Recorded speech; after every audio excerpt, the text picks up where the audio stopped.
There you go. Yeah. Are we live? Hi, welcome to News and Nonsense. I'm Aquia Jamphy, aka Auntie AK, aka all the aunties of all aunties, and I'm here with. I am Nana, aka the Black Fairy, aka Dark and Lovely. I had us live on live on live. Did you hear the stereo? You did not, I did not. Hang on. Welcome to Oh, News and Nonsense. We are here to help you get through the world of news and nonsense because the world has totally gone to shit. We're here to help you sift the wheat from the chaff, the sap from the crack, the diamond from the rough, what you need to know from what you don't need to know. Your favorite aunties are here to help you get through the madness, and it has been a mad week. Hello, everybody. How are you? Let's do the roll call. See who's in the chat. okay. Right. So we have Cher came in bright and well, she came in on time. Yvonne White is in the house. Ronald is here as well. El Cid is saying hey. We have Purple Hills is in the house. Sora is with us today as Hello. well. Hello, everybody, and Pat Julian is in the house as well. Please join the chat and say hello, and I will call you out. Let me add in, and I'm also, hearing an echo. Sonia Barley, hey, I'm hearing an echo. can you? I Yeah. can't. Oh, okay.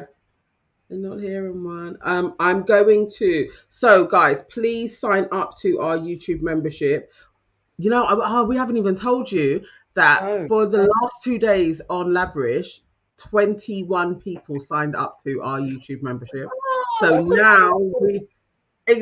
we're on like I think it's like 130. So we're 70 away from our target of 200 members.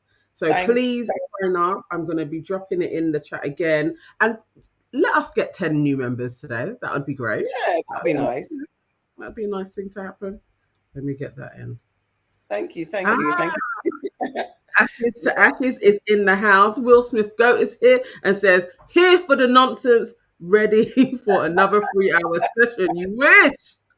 Luminescent Dreams is also in the house. This is going to be done in half an hour. Don't you try it, guys. We're done already. It's going to be quick. Yes, Yvonne, thank you so much, Yvonne. Yvonne did get the ball rolling. She gifted 5 and then it started to snowball and come in. So bless you, Yvonne. Thank you. Oh, And thank you. Share as well. Share as well added some. So thank you guys. That's very nice of you. Thanks so much. Yes, yes, yes, yes, yes. All right, guys, let's get into the news and nonsense because there is a heck of a lot. Um, do you know what I forgot? Yeah, we'll see. Have you got the video for Young Thug? Oh yeah, it would be in histories. Yeah, I'll find it as we get along to it. Okay, then cool. Well, it's the first It story wasn't out. long ago that I watched it. Shall we do that first, or do you want to find it first? Yeah, I'll find it first. Let's do All right, another let's go one. on to. Well, guys, I don't know if you know, Kalena from Dirty Diddy Money, Diddy Dirty Money, has taken to the internet to have an interview with Breakbeat Media. Kalena Harper, formerly of Diddy Dirty Money, as I said, spoke about Cassie, Diddy, and Dawn. I'm going to play a little teaser clip of what she spoke about. And then we're going to get into some of the things she said. Let's see, where can I find this? Oh, there we go. Ooh, no, it's not that one. So this is very hard to navigate right now. Hold on one second. But anyway, I'll give it over. Can you find it in News and Nonsense? I definitely uploaded it. Anyway, so in an recent interview with Breakbeat Media, Kalena Harper said she spoke about, she defended Diddy against the abuse allegations. She said Cassie was naive. She said that Cassie engaged in drug use. She said she was partying and having fun during her time with Bad Boy Records. And Harper also criticized her former bandmate Dawn Richard, calling her weird, and dismissed Dawn's lawsuit against Diddy, saying she never witnessed any abusive behavior. She said, I was with her, we were really close. It would be very difficult to be that close to somebody and not notice anything. I'm like, I'm not sure, but that's what she's saying. Oh, here we go. I've got the clip here. I've got And it. okay, Yeah, should I press it? You yes, ready? please. Yep, go ahead. Okay. Yeah, did you watch it? I did. I did. I managed to get through all of it. That little clip that they put together definitely shows her being at her most disheveled moments. But I think Mm-hmm. in its entirety, you see that her mannerisms are weird, and there's more going on. I don't think it was drinking drugs, but I also don't believe her. I think she's lying. I think she got, well, look, this is her background. Like, she's, I don't know. Also, we're talking about Dawn's lawsuit. This is why Kalena's speaking out. So in September, Dawn Richard filed a lawsuit against Sean Diddy and alleging a decade of sexual, physical, and verbal abuse during her time in Danity Kane and Diddy Dirty Money. And in the lawsuit, she names Kalena. So Kalena's already come out and denied it. And now she's speaking her truth or her stories. She's come from a hell of a crazy background, a horrible background. I shouldn't even say crazy. Her background is terrible. From a child, it's like she's been abused. And she comes from a family of incest and abuse based on what she's saying. So I'm saying allegedly because this is based on what she's saying. She named 2 uncles and showed a picture of these uncles who apparently allegedly abused a 3-year-old baby. She named them. She said her mother and her father. Her father was like in his mid-20s when her mother was 16, abused the mother or groomed the mother. That's what she was born out of that relationship. Her father was an exotic dancer. Her father also died in a murder-suicide. Her sister's an athlete, like a 100-meter athlete. She's got so much stuff going on. And her husband, Tony Vick, has got like, how many kids? He's got about 9 kids and 3 with her. So all 11 altogether. They all love him. So she generally comes a whole heap of mess. And she looks like someone who's been through the wars. But everywhere I search, there's not one allegation of substance abuse, alcohol or drugs. I don't know, but nothing documented. So I don't know what that means. But there's nothing. I was searching. Because the first thing everyone's saying in the comments is that she's high and stuff like that. I just thought she was odd. No, I just thought she was a bit eccentric. I didn't really see drugs. But people, when they can't place someone, that's when they immediately go to drugs and stuff like that. Yeah. But actually, when you go through more of her story and knowing a few people who had very traumatic childhoods, like this is relentless trauma from different areas and have also been had domestic violence as adults, there is like a sway in them. And it may be at some point, she may, in her youth, had been on various things, but there's like, it's almost like a nervous tick. Like there's when she gets upset, you saw it even more. And that was a lot of what was shown there. Actually, before she was kind of like subdued and her eyes were focused in different directions, she had just been crying. But if you don't see what led up to that facial expression, it looks mad. And I too was like, nah, the girl's high. But watching it, I was like, no, I don't think she is at all. I don't even think she has been drinking. No. But she's hiding things. I know that for sure she's hiding shit. And there was a lot of deception in how she was retelling things and the harshness with how she spoke about, it's like you're trying to be nice to Cassie, but there was a lot of jealousy under the surface of that. And just how she dismissed Dawn, like literally, like she's just weird. That I was like, no, you're lying, and Diddy's your brethren, and I think you're probably loyal to a fault, and so you're not going to talk about what you've seen. And he may not have done anything to her, but there is no way she didn't see shit. Like how she's saying she didn't see nothing. It's like, come on now, you're at the same parties where there's 2 other witnesses at that same party saying shit was going down, and you're in the video, so you saw something. Her accounts are very like, in one way she's like, I haven't seen anything. Then she's like, she listed all the things, evil, manipulative, but she goes, he could be all those things, but I haven't seen it. So all this, I haven't seen anything, and she's speaking again. Why are you even speaking? To be fair, you can tell your story and you can tell your side of things, but then you shouldn't preempt by saying, I never saw nothing, she's lying, or whatever. The only thing that I thought, interestingly, I just got, when she said I was with Dawn every single day, and when you're that close to somebody, you don't, why didn't I see anything? I was like, okay, I can't argue that. It will come out in court anyway. So there's that. And her very insensitive talking about Cassie, saying that Cassie was young, a little, maybe not 16, but she was a young model who was caught up in the life. And that's what a lot of people in the comments say, like, well, she knew what she was getting into. And then some people that I know are like, they know what they're getting into, that there's no way that they can then turn around and say they're abused or manipulated. But you can still even go into this thinking, okay, these guys are dodgy, but you don't necessarily go in and say, I intend to get hard, I intend to get attacked, I intend to get drugged up. I don't think there's a level of, unless you're not well already, and even that's out of order because then you're being manipulated even more so.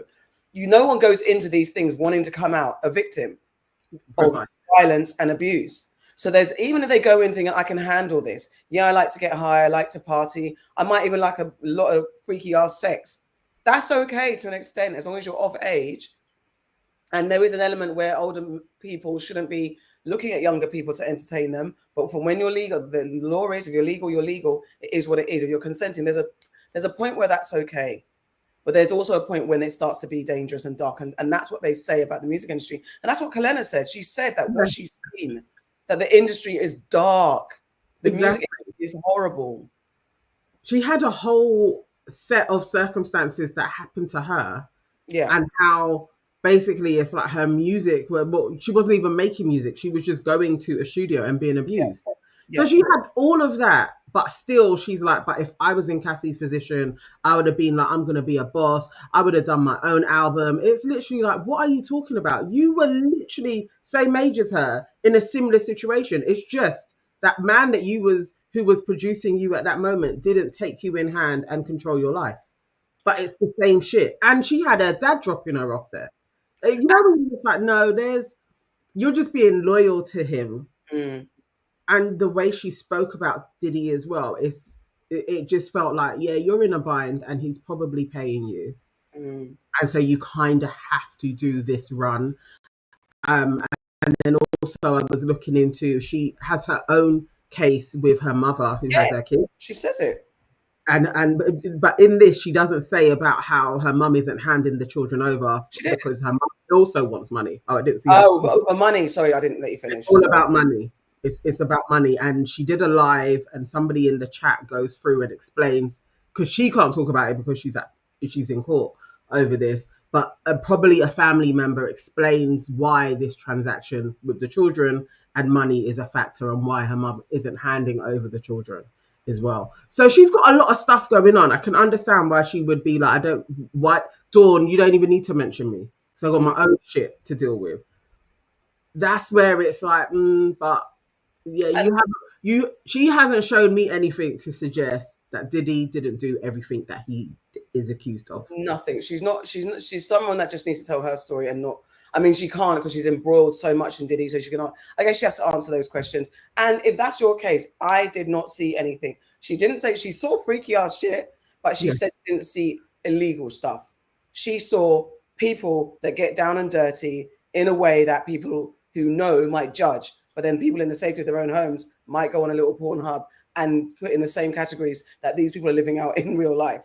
And so there's, like I said, there's an element of people who are freaky deaky and they do what they want to do. That's your business, as long as no, as she says, kids or dogs involved in the mix. Let's get some comments to see what everyone's saying. All right, FP Combs, just the latest one. She says she needs to be cautious when defending someone in a criminal case, as her statements could inadvertently be used against the perpetrator. Similarly, Diddy's apology will also be turned against him. Precisely. Mm-hmm. Yep. I mean, even when she was trying to explain why he called her so many times after Dawn's thing dropped as well, and it's like that conversation was a bit crazy. She's like, oh, but he's my boy. So, but then earlier on, she had said that we hadn't spoken to each other in years. How close are you? And also, because first of all, I was like, okay, my brethren's inside and we're frantically talking about the thing. If I'm trying to explain that, why the 56, I'm going to say his cool card kept running out. He had to keep calling back. She never said that. Yeah. 56 times in jail. How you even got that time to be on the phone? And all that type of stuff. It run like the card must run. I mean, obviously he's Diddy, so actually I don't even know. Obviously, I don't know how he's being treated, whether he's getting actual special treatment or he's just like every other inmate in there. So that card runs out 56 times. Either you're on the phone and you're just talking and allowed to talk, or there's a process where 10 minutes you got to hang up, 10 minutes you got to hang up. And that part, if you just said use the 10-minute call, you've got to hang up and call back again. That cancels. At least that's a plausible thing. Everyone knows that prison phone calls aren't necessarily, they don't go smoothly. So She never said that. She just said it's normal. We're brethren. So you're going to call 56 times, 53 times. Why? Yeah, it was. Sonia Barney says she has definitely been given shut up money. So something, and she need. It's like at the same time her situation sounds quite desperate as well. Yeah, So she's a lot in going on a lot. Going yeah, on. a lot's happening. She kind of says like she's run out of money, so she's right for the picking, really. But she's not credible, but at this moment, Diddy needs anybody, doesn't he? So Oh, sorry. Destiny Love corrected me. Well, there you go then. He was not in jail when he called her 53 times. This was even before he was arrested. Well, then every guy said okay. even more so. Why is he calling you 53 times? She said that they were just going over what took place, and she was recalling memories. Like that was literally, this is silly. You probably shouldn't even have gone down this road. But as Ronald was asking, was she asked to comment or did she just comment? Her name was, to be fair, her name was brought into the lawsuit from Dawn Richards. So in that respect, if she wants to speak up, truthfully, because I think if you're lying, it's a waste of time. Because when Dawn's case goes to court or whatever, there's going to be people subpoenaed to speak, and you might be one of them. So you need to if you're lying, it's all going to come out at the end of the day. So if you want to defend yourself and say, actually, don't put my name in it, you have every right. Just don't be lying. That's all. And to this point, it's an opinion at this point whether we think she's lying or not. She doesn't come across believable, but at this point, as it stands, she says she hasn't seen anything. And there's something that she said when she said about going in the studio and being passed around and things like that. That's the part that people need to really also, Diddy aside, change. The industry needs to change. It's really, really disgusting. And that's like similar to what Thames said, that when she goes into the studio, she has to dress down because the men in there won't take her seriously or try it on her. Imagine just going to work, doing your job. And that's what if you look at the positives of what Kalena, positives as in the truthful bits that we can discuss, that Kalena was saying, is that anything a girl wants to do, you just can't walk in. If you're sexually positive, they're going to take advantage. Men just look at you and think they can take advantage of you because you're a woman, and just because they turn your talent into a trade-off, into a sexual trade-off. That was the whole thing of why everything she was saying didn't make any sense, because a lot of it is basically backing up what Cassie and Dawn has said. Yeah, and then you're like, but not specifically, not with Diddy though. That was like her shorthand of it. And it's like, dude, it's not even just these two. There's like loads of them saying this. So it was just silly. It was silly. She did name drop Mace though. Yes, she did. She said Mace included does stuff.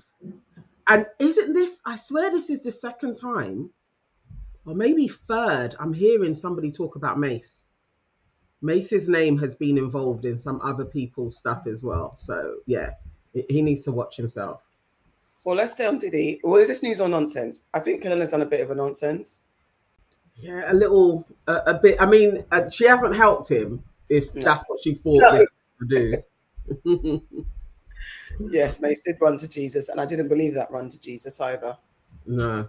Mace is doing some shit, but she named him anyway. And she said he was one of the people that demanded stuff when you went into the studio with him. So allegedly, this is what she said. Well, staying on Diddy, because now there's two things. We've got Kim Porter's book, and we have this witness. I'm trying to find, this witness that says that, I'll cut to it, that he has tapes of Diddy, 8 tapes. So a witness in the ongoing Sean Diddy Combs sex trafficking investigation has claimed to have viewed a series of explicit tapes involving the music mogul and 8 celebrities, allegedly including 2 underage stars. According to a recent report, the guy is called Courtney Burgess, and I'll play the. You got a little clip of him. I've been watching. I watched a few bits from him, actually. Yeah, I started off with this one and then went down the rabbit hole with that man. All right, let's play. And those statements include descriptions of what the witness says he saw on those tapes. So I asked him about that, and he answered what he could, given the limitations imposed on him after testifying before the grand jury. Out of those 8 videos, 8 celebrities, 6 men and 2 women, how many of those 8 celebrities were close to being underage or potentially underage? 2 males. 2 males. And of those 8 celebrities, how many of them were intoxicated or under the influence of drugs? This is going to be all speculation. I just want to preface it by he wouldn't know if Appeared they to be. were. Right. Sure. Appear to Let be. me rephrase right. it. Based on, yes. Understand. Out of the 8 celebrities who were recorded having intimate relations with Sean Combs, how many of them appeared to be either inebriated or intoxicated or under the influence of drugs? All of them. All of them. Out of those 8, how many appear to be potentially victimized? How many might have been victimizing? I think all, to be honest, all. Were victims They or victims. were perpetrating? Victims. They were all 8 were victimized. Yeah. Meaning Victim. this was happening to them and they were inebriated. Right. Not knowing, I guess, how much proof it was in it, what they was doing. And of those 8, how many seemed to be potentially minors? 2 to 3. Was that repeat? Possibly 3. Thanks for watching. Go to. Okay, thank you, Ashley. Back to the studio. So, what do you think about Mr. Burgess, whatever his name is? What did you say it was? Was it Courtney? Courtney Burgess. Yes, Courtney He says Burgess. he's seen the tapes. I mean, so this has all happened like in the last 2 days. Like he's been subpoenaed and he has handed over the tapes apparently to the feds. Okay. And at TMZ caught him outside of the courtroom where he's talking about it all. And then they had to go to another hearing as well down the road. About 3 weeks ago, I watched a pod that he did because this time he's talking a little bit more freely. It was before he was subpoenaed. And as he's going through it, he's saying that he got given it from a friend of Kim's and he spoke to Kim on the phone at the time as well. And then he was given the package soon after. So this means that you've been sitting on this shit for years and years. I don't know if I believe him. I want to believe him, but I don't know if I do actually believe that he has had all of these bits and pieces and only now is he being prepared to kind of like show it or hand it over. Or like, I'm just not sure that this all rings true. What's the play then? What's the play? That's what I don't know what he's got. I'm like, I don't understand this. Either he only received these bits recently and now he's like trying to be Billy Big Bollocks for clout and be like, I've seen this stuff, and maybe he was trying to get money out of people. But I don't believe that he got this from somebody close to Kim Porter while she was even alive. I just don't believe it. It doesn't ring true to me. Who is he? What's his background? So apparently he is in the music business as well. Okay. He says that he was like Tupac's right-hand man at one point. Let's Google. And that was Tupac was his good brethren. And so he's always kind of hated Diddy. They've been in similar places, but Diddy is not his friends by any means. And he has always said that there was something wrong with Diddy. This is what he's saying. So I just don't believe that you could have had all of these bits and pieces. You saw one type of questionable thing on a drive, like where allegedly Diddy is there with another man, and you decided, I'm not watching anything else because I can't watch this stuff. And you sat on it for years. Because he's then complicit, because why are you sitting on this kind of evidence as well? And okay, maybe you were scared, you didn't want to reveal, you want to be a black man going, yes, sorry, Selon Delon, absolutely. I thought it was TD Jakes when it first came across my screen. I was like, what the hell is going on? I don't know. I'm so sorry. I jumped on Destiny's. I think anything is possible these days. If he gave it early, they would not take it seriously, or because of the power behind Diddy, he could have been in danger. But video evidence, then that's done and dusted. If there's video evidence of people acting up with underage people. Yes. There's no way that it could have been, they wouldn't have taken him seriously if he handed it into authorities. So he sat on it for either money, sat on it to extort, sat on it at Kim's behest, like, please don't share, I'll be scared, I'm just trusting you with it if anything happens to me. Could have been one of those Dynasty movies, Hollywood movies, I should say. It could be all of that.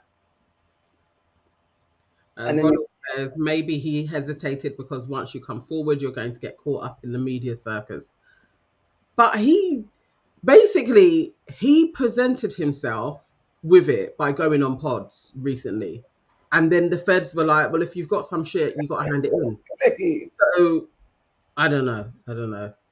Elsid saying maybe he sat on it because of the Kid Cudi car incident. I mean, there is that. It's not like... Actually, in one of the pods, he is saying, you know, he lists all of the people that were close to Diddy at one point and have died. And some other names that I didn't know of, but he may know because they're in the music business. So, yes, there's a lot of them. So maybe he was scared, and now he's subpoenaed, he can't hide, he has to talk. I mean... You know what? For real, Destiny Love, you're right. Video evidence was here about Cassie from 2016, but it only came out this year. For real. That is very true. Yeah. So who knows? Yeah. Well, he's got to talk this video evidence is the next thing. Now, speaking of authentic stuffs, Tisa Tells, go on, your best friend has something to tell. Tisa Tells has something to tell. Tisa, which part? What did I share with you? Because I've watched so many of her things today. I went back to back. I went down her Tisa rabbit hole today. Literally was inside Tisa's life today. But it's because that's the main thing. Because everything else, this is a big Diddy update, guys. So yeah. Yes, we're going into it. So basically, okay. So he also says he has a manuscript. He says that he has published this manuscript as well. And he is saying his one is straight from Kim Porter. So this is another one. This is another one. He's saying I have her bits and pieces, but he's also clarified that the one that was released on Amazon was part of hers and written in this man's words. So he took some of what he has and he embellished on some bits, which the writer has said, yes, I did that. I just finished off bits and pieces that I had seen from her manuscript. And he's like, the one that he's going to publish is straight from the horse's mouth. And there's no extra bits in there. This is what Kim wrote. And that's what he's putting out there. So I don't know. I mean, the fact that the feds now have it, they must be thinking that there's some truth to this as well. Or maybe they just want to see it. I don't know. And another one. I mean, to me, it's getting out of hand. And we're all complicit because we all want to know what's going on and we're all talking about it, but it's getting out of hand. There's too many people talking, clouding up the thing. I don't know who to believe. I don't want to waste hours watching all these videos for everyone to be like, I didn't know. I was telling the truth a little bit. I was just reporting what I was reporting. Well, I told you. Well, I didn't say allegedly. I'm tired. It is a lot. It's go away. I just want the facts. I mean, I think we're not going to know until this case is like evidence at this moment in time. But also, the feds are also kind of going through the same thing. Like they're trying to get the evidence as well. So I don't know. What we definitely do know is a lot of stuff was going on in these parties, and there's a lot of old evidence now coming across where people were talking about this and were called mad. So, what can we say? He was definitely doing some shaggeries in parties with people, and there seems to be kids that were there as well, and lots of celebrities. I think that's been corroborated, like from different sources. So we can probably say that took place. And then, after all of that, we have the Sons jumping Ray J in rage. I have Hazel E lined up. She was out there. She was Hazel is such a lavish. Like literally, she didn't let 24 hours go. That's what you know what? It's give an overview of what happened because okay, all right. So they're at a party. Hazel E is there as well, and flipping Amber Rose. happened to And be at Chris the Brown, party. whose party And was Chris it? Brown. They haven't said. I think it just was in a club. So I don't think it was some celebrity's party. I think it was a club night that they were all at. But apparently the boys tried to approach Ray J twice. And that was Christian, Quincy, and Justin. All three of his sons. All three of his sons tried to get to Ray J. Yes. Why? And 2 times they tried to do it, but Ray J managed to avoid them. And then as he was leaving, the 3rd time was when it was a bit more on site. And then that's when they had their back and forth. And as she describes what takes place outside of the club. All right, what am I doing? Add to the stage. And let me press play. Like a good girl. It kind of ensued at the end of the party when we were trying to exit the building, actually. I honestly just saw like Christian, Justin, Quincy kind of start circling Ray a little bit. Words were exchanged. Things started getting heated as we went into the parking garage. I feel like chests were being bumped.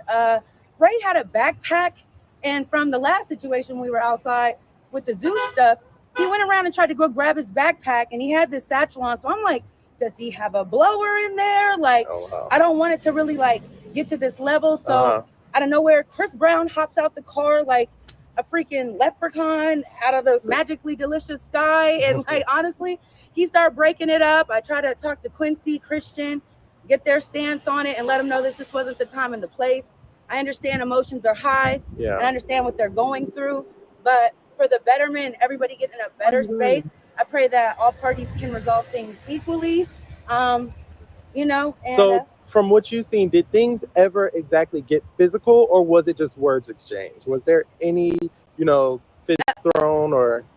It definitely was like a chest bump, push back, pull up the pants kind of vibe. But the way Chris came out and just I swear he took Justin and Christian at the same time and just got both of them. I grabbed Quincy, the other security start, his manager, David, their security, they grabbed Ray. So it was like, before actually like things all the way ensued, we had a couple angels by our side. So do you think that had Chris Brown not been there, that the situation could have gotten, worse or gone? You were worried about, shots being fired.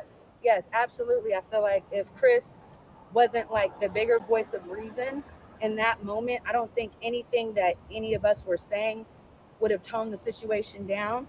So honestly, Chris really did help the situation. I don't know when Chris became the big homie. You know what I'm saying? Well, after we're just trying to get Ray calmed down, because at this point he feels like he got pressed by the Combs kids. And he's like, a grown man OG from LA. He feels like they in his city, you know what I'm saying? So his emotions were definitely high, running rampant. We try to get him in the sprinter. David, Amber, and I try to like continue to press him down, because where he was at, it still probably would have kept going had David being Ray J's manager and Amber Rose. Yeah, David Weintraub, that's Ray J's manager, Amber Rose.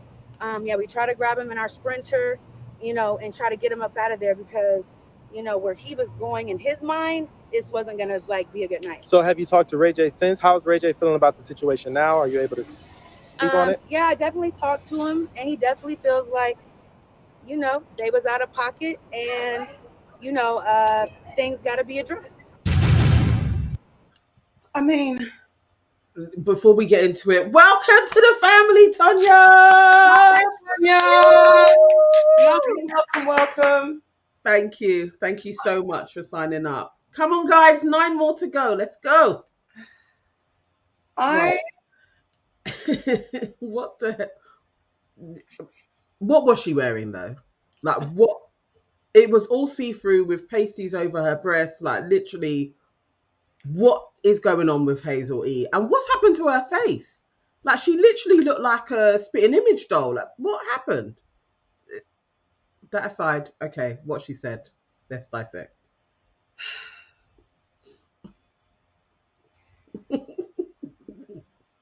Okay, so what actually had happened? Fine, the sons are spiraling. The kids will be spiraling. It's a lot. Everyone's talking about your daddy. I don't know why they feel that Ray J's a target, because I don't know how many people they encounter. on a day-to-day since this has happened, why Ray J was what they felt was the easy target. I haven't seen Ray J's programs on YouTube. I have his Zeus. No. Let me rephrase. I know of. You know, I'm not going to watch Ray J's content. No way. Ray J being a news anchor on his own platform and telling people I'm a news anchor is flipping hilarious. Yes. But when he was talking about Diddy, it was disrespectful for somebody that the family, but it was hella hilarious. It was very funny. So I understand why they would be like, don't take the piss out of our dad and us. Like when that's what it you've is. been to parties, innit? Like Ray J's been to flipping Diddy parties. Yeah. Like, so I get why they would be like, I don't understand why you'd be like, I'm going to rough him up. I don't know why you would do that, but they're not the smartest of kids, are they? Well, they're men.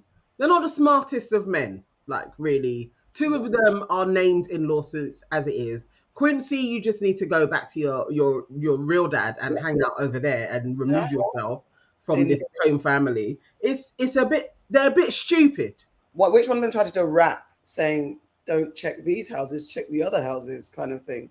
King Combs. The one that looks like Diddy. Yeah. I think everyone needs to chill. I get it. People have been talking shit. Maybe they were drunk. Maybe they were lean. Maybe they were like, look, and they just got testosterone. You've got to let it out in the best way possible. But then what you don't need is your local reporter reporting on every finer detail and then implementing you that you might have had a firearm. I know. And now the feds, I mean, if they care or not, who knows how it goes. But now, Ray J, you're going to be watched from your backpack because she literally did everything but say he was about to go and get his gun and start shooting people. Yeah. Relax. And that's supposed to be your brethren. TMZ. Why anybody hangs out with Hazel, I have no idea. So Ray J deserves this shit as well. But literally, the girl is there, and you were there with Ray J. Instead of being like, no, Ray J is the older one, he just wanted to get out of there. He went home. You're talking about we had to talk him down. He was so hot. He may do something. And that's your friend. Wow. Mix up upon mix up. Good looking out for Chris Brown for shutting it down. Who would have thought it? You'd have thought. But I mean, to be fair, why not? I can imagine Chris is like, you don't want this smoke. You don't want that. You're already in shit. Chris knows that when you're in shit, you don't need to be piling on more shit. He's the experience of all that. Like, let's just walk away. Let's walk it out. I wouldn't be surprised. I'm sure if there's anyone else of the mandem that really has sense, saw the boys doing that, they probably would have walked them out too. I think it's just I don't think it's surprising. He just happened. If he saw it, let me sort this out. I would do that. I would probably do that. Like, boys, can you just get your ass home, please? I would do that. Yeah. I just, it's Chris Brown. Like, just who would have thought it? It weren't so long ago. Chris Brown allegedly was fighting with Usher and wanted to fight Tiana Taylor. Like, they're a mess. So I didn't think that Chris Brown would be the let's not watch a fight type of person, and he's going to try and stop it. But it's good that he did that, because it could have been Ray J was beaten up by the Combs boys. And so in a nutshell, all of this is any of this news? No, this is family nonsense. And they're making themselves news. These boys, why are you out and about at parties? Like, stay at home. Like, your dad ain't up on little charges, This is crazy shit. Do you know what? If you feel comfortable, this is all they know as well. They know Hollywood, they know party. That's their life. So, sense of normalcy, maybe that's what you need to do. But you need to go out and come home, not go out and start trying to cuss people up and fight people. You don't need to be doing that. If you find like some safe haven, you want to hear some music, dance, wave your hands, all of that stuff, be amongst peers. This to do that in? Like, what the hell? Elsie said, what home? The feds have it. I can't do this. It's too much. It's too much. No, but did you see Whack? Even the fact that his name is Whack 100, being like, Ray J, we're not letting this go. Like, they can't do that to you. Like, you're. And this is the thing: you got dumbass hype people that come in. Let's come and get them. Come on, everybody. Shut the fuck up. Ray J, you should know better. You can't be talking, you shouldn't be dissing people. If you, especially when you're in the mix, know everybody. Or do it and suffer the consequences. But don't then now turn and say, put on your blood bandana and now talking about, I'm going to set this off, cuz you can't, because you know what it is. I mean, a little bit of goss. Destiny Love says Ray J and Amber Rose been dating from the college show they did together. I'm not surprised. Amber Rose was connected to Tiana's. Yeah. They said they did say it was just friendship. You know. Yeah. Oh, that is cool. You know, it's not. It's nonsense. I don't like to be involved in gossip, and I'm being involved in gossip. It's nonsense. Allow me. Well, I mean, it's not. It's never. It's not going to end because you know they're messy and their lives are basically falling apart. By all accounts, the boys are now broke. It's what's been out there. Diddy's lost 60 million. Yeah. 600 million. Sorry, he's apparently lost in total. Like over the last 5 years, he's been losing a lot of money. So he wasn't close to being a billionaire for a while now. So you know. You know what? That's because we mentioned it, and I totally forgot to put it on the doc. Just a quick one. What would you do if you were in debt for 20 decillion? Decillion. 20 decillion. What is that number? Exactly. Hold on. Russia says 20 decillion. Russia's fining Google 20 decillion. Decillion. Someone say how to say it. 20 decillion. What? So what is a decillion? It's trillion. Hold on. Does this money actually ever exist anywhere in this world? Like, no, they're being sued more than. They're being sued. It's basically a decillion is a number that is represented by 1 followed by either 33 or 60 zeros. That amount of money is more than the world has.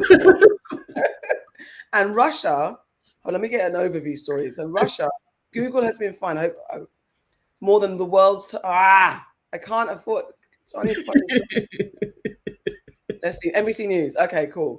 Russia has fined Google more than the world's entire GDP. Look at the number. It's 20. It's 220 zeros. All these zeros. A Russian court has demanded Google pay a number so large that even the Kremlin conceded to NBC News on Thursday. Can you not just leave me alone? That it was more than a symbolic gesture than a summit soon expects to bolster in war funds. The fine amounts to 20 decillion, whatever, I've said that. According to the Russian news, the fine is a total amount demanded by 17 Russian television channels and other media outlets whose output has been blocked from YouTube, the video platform owned by Google, and sanctioned supporters of President Vladimir Putin's regime and its invasion of Ukraine.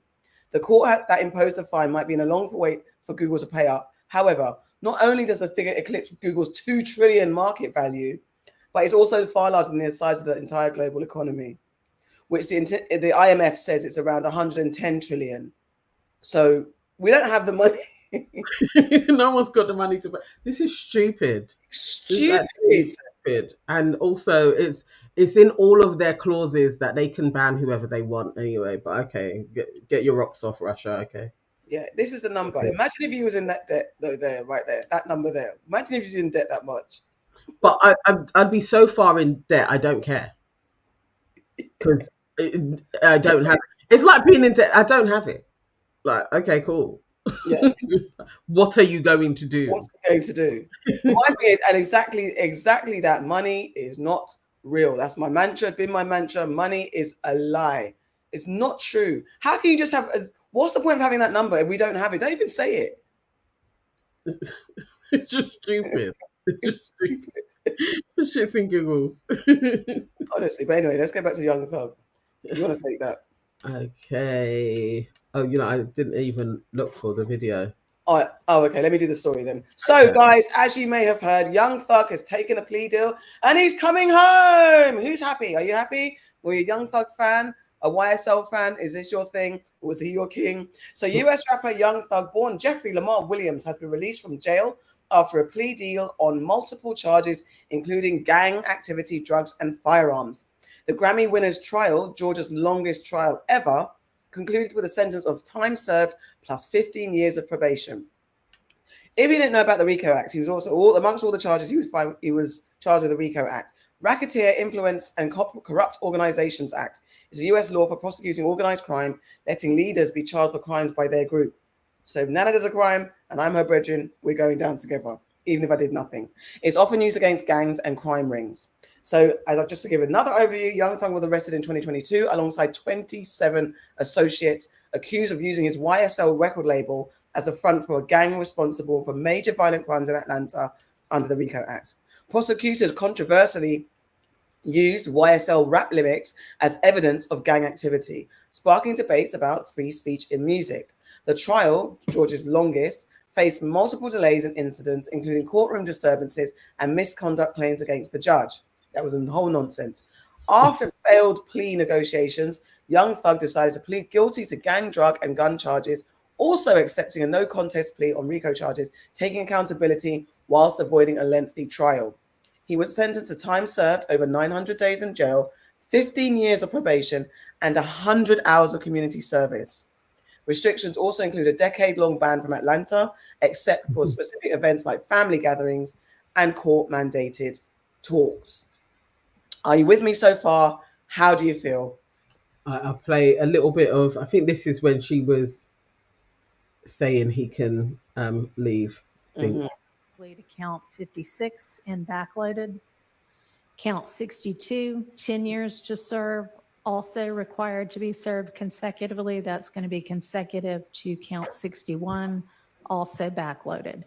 So essentially, the total sentence is 40 years to serve the first 5 years in prison, but commuted to the time that you have already served, followed by 15 years on probation, followed then by the backloaded 20 years, which can be served in custody and will be served in custody if you are not successful on your probation. If you are successful in completing your 15 years probation, that will be commuted to time served. Hang on, let me see if he says any. Does he talk in this one? Drug screens and... No, you kind of explained everything on this one. Mm-hmm. But you know what the thing is? So did they just say, so they probably sat them down because it was almost heading for a mistrial. Yeah. So I didn't, so somehow they came up with this thing of, okay, we're going to all let you guys go with probation, basically, is what they're saying. And it's long probations with lots of different stringent things. And if you fall foul of that, you're coming back in for like 20 years. And then they don't have to do a trial again. Mm-hmm. I guess it kind of makes sense, actually, to tie it all up, because it was looking like it was going to be an absolute flop of a failure. So for him, he gets out. He can still work with Gunna. He can still do music to some capacity, and he can't go to Atlanta. It's not the worst. Go and live somewhere else. Yeah, because in the comments, people are saying like it's a setup, and I'm like, for me personally, this is a huge lesson to all of you rappers out there. Stop dry snitching on yourself, talking the talk. There's an element of, yes, creativity, art, it's just art, it's not real, blah, blah, blah, blah, blah. But then when things start to align with actual evidence and street crimes that the law enforcers have documentation of, then you maybe need to rethink your lyrics and your content output. And also for me, it's enough of the killing music anyway, and all that type of stuff, criminal activity on music. And then also check your crew. You do not need to surround yourself with the homeboys. Unfortunately, it is what it is. You can't keep it real like that, because unfortunately, those who are still tied to the streets do not have what you have. They don't have the talent you have, the trajectory that you're on. They're not on that trajectory. You have to find a time. And I know it's difficult. I know it's easy to say, but you have to leave your homeboys in the past, especially those that refuse to get off the road. And but what the whole thing was, though. It was literally a criminal enterprise. Like, the music was just an outlet to funnel money. But my point is, money laundering. Disassociate yourself from that, though. He was the kingpin. Allegedly. Yes. I have to say allegedly. There was enough. There was, if the prosecution, I feel like everybody was bought in this anyway. But if yeah, was really about it, it wasn't that hard to piece everything together. They fumbled this case, and I probably watched about a week and a bit of evidence being produced. It was like, what the hell is this? Like, I got bored of how the prosecution was trying to prosecute him. It was ridiculous. It's like, really, he was a kingpin. They were running a criminal enterprise and they were funneling money through rap. Cool. So look, they should be going down, but you managed to get away with it again. You know, it's a shame for the victims, but this is life. Can I just go through the list? Who said that we're preaching to the wrong generation? I'm going to quickly do this. Gunner, 30 years old. He entered a plea and he had time served and community service for racketeering. Antonio Monk Tunk Sledge, 43, admitted gang member, pleaded guilty to RICO and firearm possession, initially sentenced to 15 years probation, later revised to 5 years in prison for false testimony. Quamavius Nichols, 29, occupation not specified, probably gang member then. Pleaded guilty to racketeering, sentenced to 7 years in prison and 13 years probation. Rodalius, Lil Rod, Ryan, he's 18, now he's the baby. Occupation not specified, pleaded guilty to racketeering, sentenced to 10 years, commuted time served, but incarcerated due to a prior life sentence for murder. Marquavius Huey, 28, occupation not specified, pleaded guilty to racketeering, received a 25-year sentence, 9 years in prison, 11 on probation, 5 suspended. Kenneth Lil Woody Copeland, age not specified, occupation not specified, admitted involvement in a 2014 shooting, testified about fabricating stories implicating young thug to avoid personal trouble. Doesn't say what happened to him. Yak Gotti, otherwise known as DeMonte Kendrick, 31, rapper, chose to proceed to trial, facing racketeering and gun-related charges, sentences pending. So he's going to trial. He's going on. Shannon SB Stillwell, not occupation not specified, chose to proceed to trial, facing racketeering and gang-related charges. No, they will all get their days. They will do their thing. It's not even about generations. It's about criminality. Yes. See, these are absolute criminals. And okay, let's see if they go straight. I think for a young thug, you may as well try and like move in a different way. Do your 100 hours. What was it? Was it yearly or monthly? He had to do that. It was like a crazy amount that he had to commit to continuously doing those 100 hours. So I don't think he can leave the country per se. But yeah, good luck. You know, like when someone said it in the comments, if he sneezes, he's back inside. Yeah. You know? And that's the part where people are saying it's a setup. It's not a setup if you whatever alleged this is a situation because you did have guns and you did have drugs. So you pled guilty, to be fair. You have pled guilty to get time served or whatever. He has enough money to sit down, but do what he needs to do for 15 years and ride out his probation. He doesn't have to be stupid like how Chris Brown was and have to keep on going up in front of a judge to do something. Like, he should be smart enough to stay out of trouble. The only thing that's about to say, Simmer, that's exactly what I was coming to say. What is considered a violation of your nothing on your own? But this is a thing where, to be fair, get a driver. So what could he do? He's got enough money to literally be like one of those, you know, like a proper kingpin. They don't touch anything. They don't even go on the phone. Like, they're insulated. He needs to be like that. Everything is set up. All I do is I go to the shows that I'm going to perform at. It goes through this company. You just chill out. Like, you've been chilling out for 5 years. No, he's got to FaceTime his concerts. He has to do it from his house. He can't go on stage. You can't go on stage because anything can happen. Like, this is the part where everyone's saying it's a setup. But that's when I don't feel sorry for this probation, but if it was anyone else, his probation is hard work. I would feel some type of way. I'd probably do something by mistake because I'm so nervous.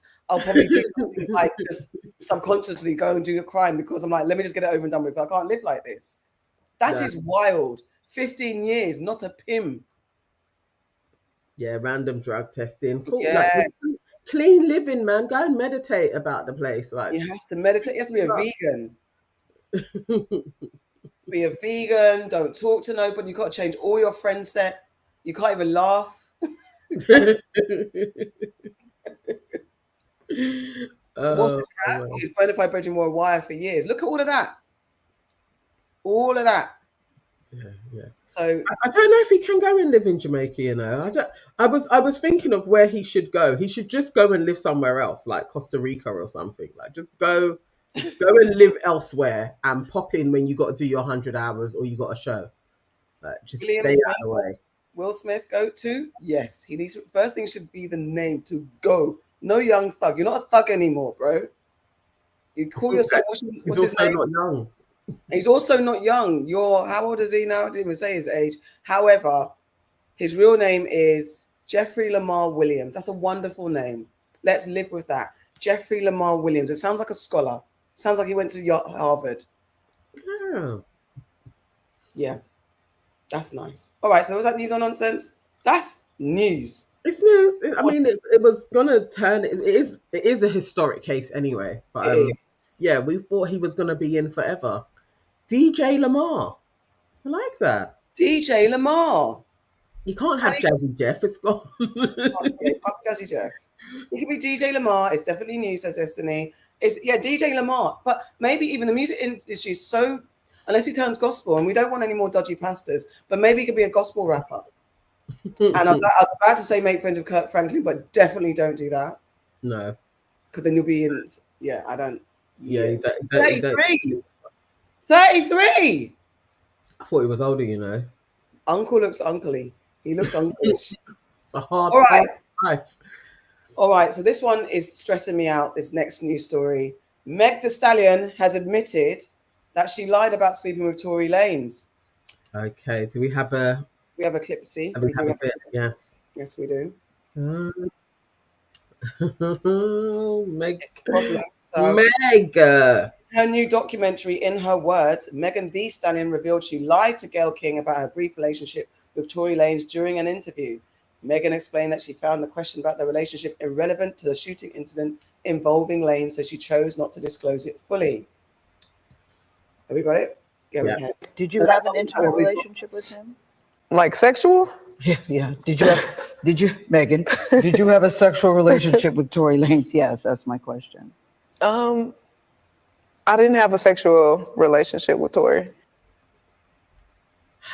And then she says, here's the other one. Meg. Sorry, what? Why? I've got it. Sorry. Go on. Sorry. Yes, I lied to Gayle King. I probably know that you're going to ask me about this. I just want to talk about the shooting. Why did you ask me about the story? That's not what this is about. Even if I was, I once, maybe twice on a drunk night, kept catching me out of my mind. I mean, Meg. I mean, how old is she? She is young and stupid in that respect. But, oh, Meggie. And I'm such a I don't like being fans of people, but I really enjoy Meg Thee Stallion. I really think she's a cutie. I mean, I'd lessen the twerking, but I'm enamored by her. I think she's I just like her. As an auntie, I'm like, oh, look at the little niece go. Do a little sexual thing. Like, I mean,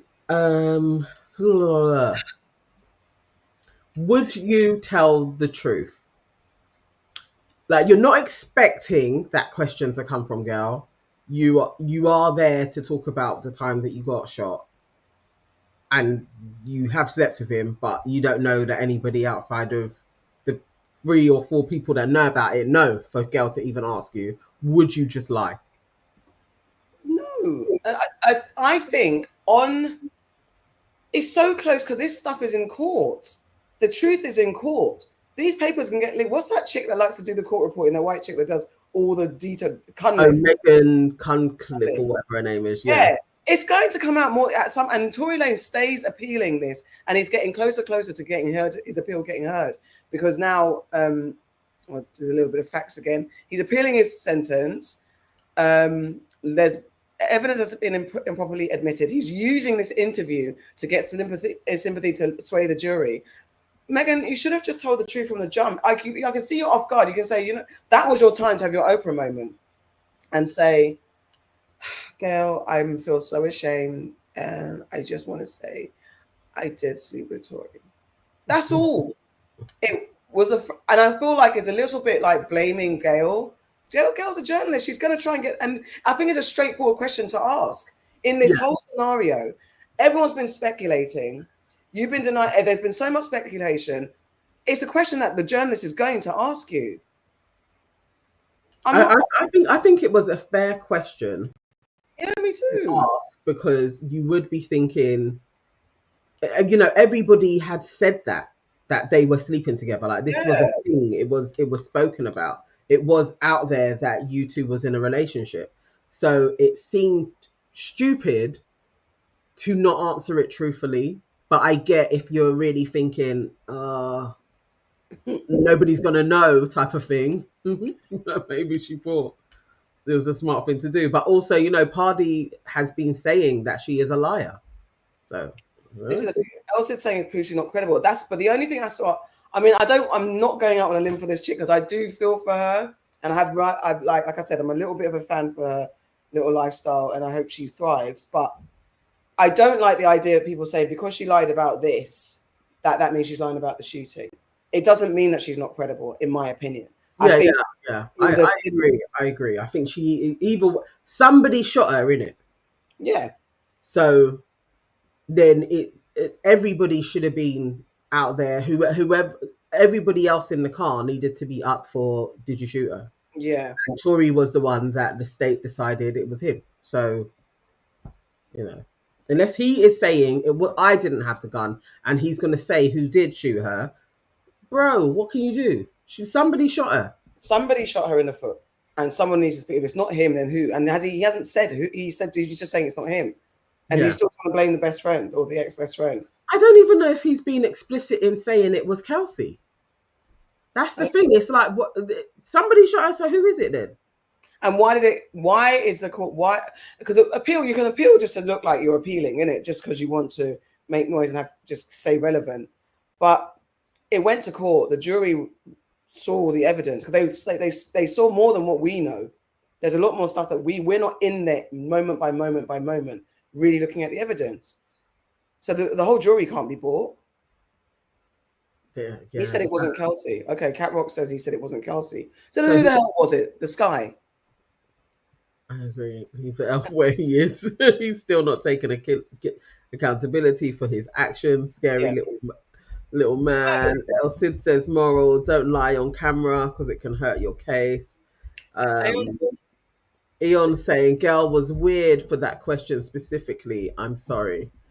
I mean, I think girl's always been a bit shady for me. I feel like she should have expected it, really. For all of the speculation that these two was in a relationship, she should have expected that question. But if you want to lie about it, you want to lie about it. I don't think that's a shady question. She's a journalist. You're going on a show where it makes no sense to go through the situation. You're going on a show like Gayle King. You saw she has those moments. You've seen the R. Kelly. Who else has she spoken to? That's the hot seat now. Where Oprah's not, they would have been Oprah. But I think even I would have asked, maybe why would have gone through the question like, what do you want to talk about, what you don't, as a courtesy. But to be fair, unless it was like in her interest to do girl, and it's like you're not gonna her team, her whatever. She ain't a stupid woman. She should have known it was a potential that she was gonna ask, even if she isn't saying, "Have you slept with him? Was you in a relationship?" Like she's gonna ask about you two's relationship. Because that's a key question that everyone's talking about. Did you sleep with Tory? You're gonna get asked that question. Niecy, come on, niece. Maggie, I don't want to be angry with you. Ashes is saying girl is an enemy of progress, but that's for another day. I agree. Oh, you know. The bodyguard said he saw two of them fighting with the Pow Pow, Tory and the best friend. And I kind of believe that's what happened. Scenario. It's just a kerfuffle. But if he ain't going to say it, if he isn't going to say this is what took place, if nobody's going to say the truth of what happened, then boy. It is what it is. That's why you're rotting away in prison. This don't snitching thing is long for us. It's got everybody in a chokehold, and it's so it's just nonsense. Yes, it is a lot of carpooling. Don't carpool. It is. Don't do that. So is this news or nonsense, guys? Is this news or nonsense? I want to watch her thing. It is a bit nonsense though. But, it's nonsense. Her behavior was nonsense. Nonsense. Yeah, I want to watch her documentary just Yeah. to see all of the bits that she has to say. I want to see it. Okay, sorry, we're doubling down. Aeon's the same, but I just don't understand how that personal question adds to the case. She was definitely painting a picture of scorned lover, but it was not the case. It was the interview. It's separate. And in the court, she had to admit it. She had to tell the truth in court. So yeah. Yeah. Also, it wasn't Meg's case. The state pressed charges and prosecuted Tory. I wish people focus on the perpetrator. Definitely. Yeah. But they're always, because of the total smear campaign against her at that time, she was also being tried. And, there was all of the various different rappers being like, but she's a slag anyway. There was all of that going on. Like, it doesn't matter who she had been opening up her legs to. She still didn't decide. She didn't deserve to be shot, regardless. Even if she's out there jumping on people's dicks, people's boyfriends' dicks, doing whatever she's doing, I mean, she's going to learn. She was young at the time. She's maturing in front of our eyes. Another thing, I know we can't make excuses for people, but growing up in the public eye, it's a thing. And it looks like it's hard to handle. I don't know what I would have been doing at whatever age that was, from 23. Definitely not sleeping with Tory Lanez. That's for sure. I mean, I don't mind a short guy, so maybe who knows? So who knows? Yeah, he's not cute. Not cute. But now, like, all her sexual history is coming out. And it's like, so what? So what? This is like, don't denigrate a woman because she has sexual urges. She speaks very candidly about how she likes the sex. So this is not new news. True. And doesn't mean to say she has sex a lot, so she got shot. I don't know. Anyway. All right. I'll jump to 6. The white man poses as a black conspiracy theorist to spread election lies. Yes. The Black Insurrectionist account, a major source of election misinformation and mad claims against Kamala Harris and Tim Walz, has been traced back to Jason G. Palmer, a white man from New York with a history of fraud allegations and financial troubles. Oh gosh. The account, posing as a black veteran, gained over 300,000 followers and spread baseless accusations, some endorsed by Trump and his allies. Palmer, whose profile included fabricated personas and debts exceeding 6.7 million, admitted some involvement but claimed he had sold the account earlier this year, attempting to distance himself from the role as his role was uncovered. Mm-hmm. We've been saying that there's loads of these accounts out there, isn't it? But that's a large following, though. That is quite an amassed following. So was there pictures up like he was supposed to be a black man? I'm not sure how it all went down and how they discovered it.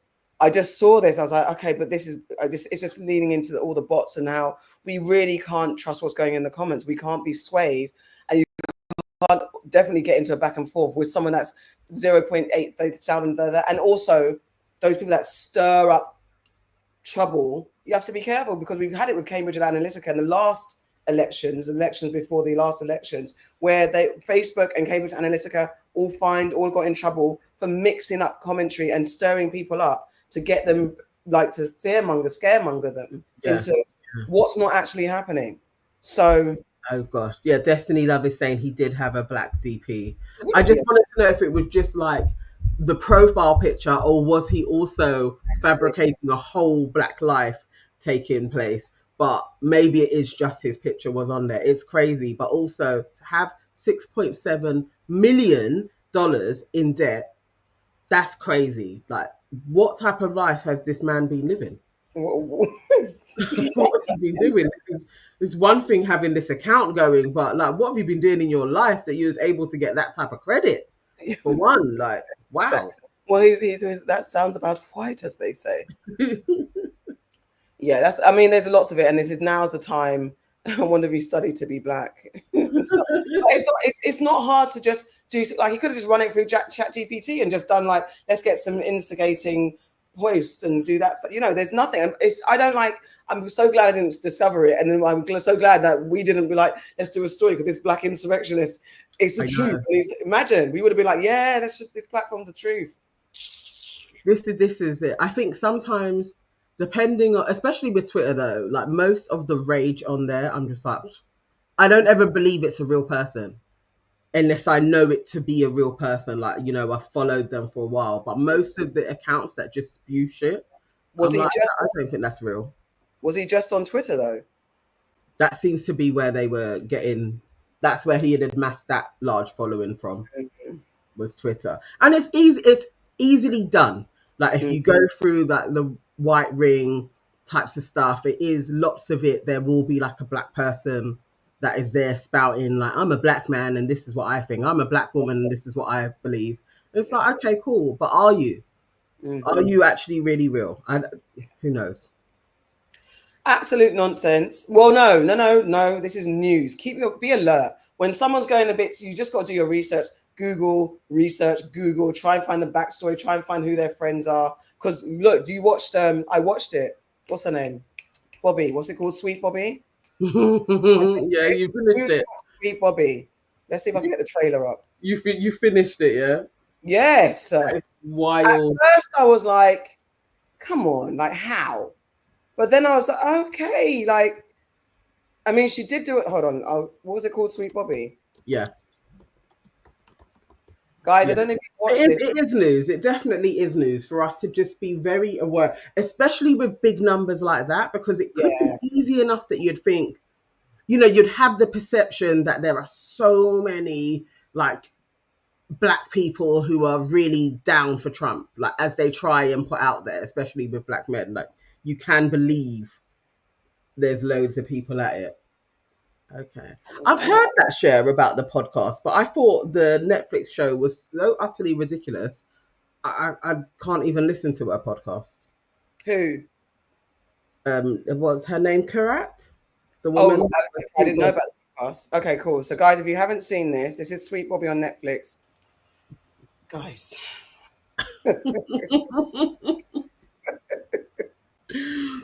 Guys.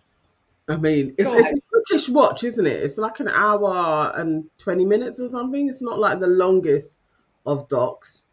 But honestly, I don't know. Do you think you could be catfished in this way? Because you know what? Not for how many years? 10 years. And I get where everything aligns up. Guys, guys, let us know, because we could go into spoiler mode, or we can speak ambiguously. Let us know, because there's bits and bobs. But there's a moment where, okay, everything lines up. You got friends in common, the comments, and having a Facebook active profile that seemingly, and then the phone calls and stuff like that. In the moment, but not, there's no way I could go, let me be extreme and say, okay, I'll give you a year. Maybe. I might not even do that. I probably won't. But let's just say I'll give you a year, but not 10 years of my life. Not every excuse being, oh, I can't see you. Oh, I'm coming. Oh, I can't come. Oh, I'm coming. Something would just, if anything, I'd be like, this man doesn't really like me. He's playing games. He's got a girl. That will be it. It's the phone calls. The phone calls of whispering and stuff. He's had a stroke, wasn't it? Was it the stroke because of the bullet wounds? And so couldn't talk. It's so fantastical. Yes. The only grace I give her is that her family around her also believed it. Yeah. That's the only grace I'm giving. But I'm still like, so all of you are stupid too. And obviously, because it was her family member who knows all of these women are stupid, so you can't tell the dad, because he seemed to be the only one that would have the sense to really contact Bobby's family. Like, it's so dumb. I'm literally like, this is so infuriatingly stupid. I swear if this happened to my family member, it'd be like, the person's not real. Just the stories within itself. Sure. Flown to New York. Like, everything is so fantastical. It's like, come on now. I wanted to give her 10 years was wild. I need to come back to Yvonne's point, because this is wild what she's saying. But I wanted to give her grace because of the pressure of the family, that pressure to get married. And then maybe there's a little bit of a screw loose, like the desperation turns into a bit of craziness and delusion, because she must have, because the fact that she lost weight, she got sick, and then she was on demand. I must say, left her job. Lost her job, lost weight, not eating, letting this person control you because and it's the corroborating stories that makes it hard, because I think not two situations. The situation with me and the person that defrauded me, there was a moment where you just like, it's not true when you start to realize this person's never going to pay me. She's telling a lie. But there's also this so much kind of like, really, is this happening to me? Really, is this what's going on? Possibly she's got the money, and then you want to believe it because it could happen. You have that percentage where this could actually be true. It's not, but it could be, and you get caught up. But for 10, there's no way I'd be like, I'm still trying to get my money from Alicia at 10 years time. Do you know what I mean? What did Yvonne say? Yvonne said this was like, a father was jailed today after essay to his daughter. He made her blindfold herself and then commit acts on her. It was a blackmail plot, and she didn't know her dad was the blackmailer. So there's ways that people, but that I don't even know how that works physically, and I can't even talk about that and judge it anyway because I have no idea how that works. She was a child, all that type of stuff. But this grown woman let a man control her for 10 years. Who said something about a podcast that it fills in the gaps? Who said that? So she has it's actually based on a podcast. Okay. So Kurat had done a whole podcast series that like gained a lot of popularity, and people have said because it's Netflix and it's short for, it's cut it down, but actually she fills in more details as to how her cousin, it's all there in the chat, how the cousin actually like created quite a large web. But still, it's the physicality of not seeing or talking to the person properly. I'm not sold. No, I can't. It would be too what I can't. And just as you're getting older, as she's like, these were her, it's her last years, childbearing years, and you're in this space of this guy, he's getting a divorce, he's sick, and you still want to be a mother. Come on now. I need women to really advocate. If you want to be sometimes you've got to just be like, it's not this guy. It's not this guy because it's not this guy. I've got to move on. If I love him, whatever, but this life isn't going the way it's supposed to, and I have to move on. It's just crazy. William Smith is saying there were cultural things as well, right? Like that played a role in it as far as her falling for it, and she'd been in an on and off relationship before that made her susceptible to the scheme. There's all the things. I think she lost something. Something went in her mind, because you cannot have all your faculties and wits about you and say this is normal. Seeing someone, not in this day and age, even if he's in witness protection. How long was it in witness protection? That alone, yes, because it had the thing like, yes, in Kenya, she said that she knows families that had suffered shootings. So she knows families, but really, this whole Hollywood movie of a situation that you're in, witness protection in New York, in a hospital, croaking down the phone. Yo. And they're saying it sounded like squeak, like literally I just don't care. I think the cousin knew. She knows the family. She knows how dubby they are. And she's insane as well. Like the levels of insanity with all of this is so wild that she had enough time to do all of this as well. Like what? So she also isn't even living her life because you're on the phone flipping with your cousin. Yeah. Like, it's so mad. It's so mad. It's so mad. But yeah, witness protection definitely was a huge red flag. Yvonne, David Masterson. Dublin, because I was going to say that's the AK. This was not Hollywood, not Nollywood. Honestly, or Bollywood. I mean, we got it right there. It's Bollywood. But yeah, that's not okay. This is the story that Yvonne's talking about. Oh, I can't get into it. It's too many things. But anyway, that story, I'll Google it and look at it later, about the girl that didn't know her dad was her abuser. I mean, I think... Are you being serious? How did her cousin have all this time then? The cousin did live her life, went to uni, high-flying job, and is now married. She was engaged at this. How did she do all of this? And how did she... Hold on, me, I don't catfish and cause no problems. I ain't got no husband. She's got a fiance. God, the world is unjust. How does she do uni and get a high-flying job and still terrorize this woman for years? You know, maybe I do need to listen to this podcast, because this is making me think she's even more stupid, because the cousin was managing to live her life. And the cousin, oh, do you know what? For so long, I forgot it was an actress. I was going to say the actress was they're so. I don't know what they should have done. Should they have used such a pretty actress to represent the cousin? Because, you know, they said the picture of the cousin, Simran, I think her name is, the picture of her was like a really beautiful young girl. Oh yeah, yeah. And it just didn't. That she isn't. I presume. I still thought that the cousin probably was. Why they used that picture? Yeah. The cousin confessed, but the confession letter was legal coverage. Only named people can read it. Yeah, because at the end they said the cousin sent a letter of apology. I think she won the civil case. Okay. Oh, sorry. I'm tapping them all. She won the civil case, but then she's also like, she's not happy with how she was portrayed. And there's more to the story. But people are always going to say that you don't know the truth. You don't know why. Dude, there's no saving graces to this story, really. There's none. At various different points, it needed to be like, this is too fantastical for too many years. I'm checking out. Yeah. Don't ever be that desperate. As you said, there's no need to hold on to anything like that. And if a man's sick or something, it's not your responsibility to help him through for 10 years, 10 of your childbearing years. It's wild. But yeah, the cousin is mad. Is the cousin still married? How can you marry somebody that has done this to somebody else? Saying. I'd literally be like, my wife is absolutely bonkers. I married a mad person.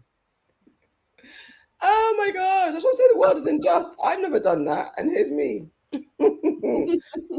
All right, so here's one for it's a moral dilemma.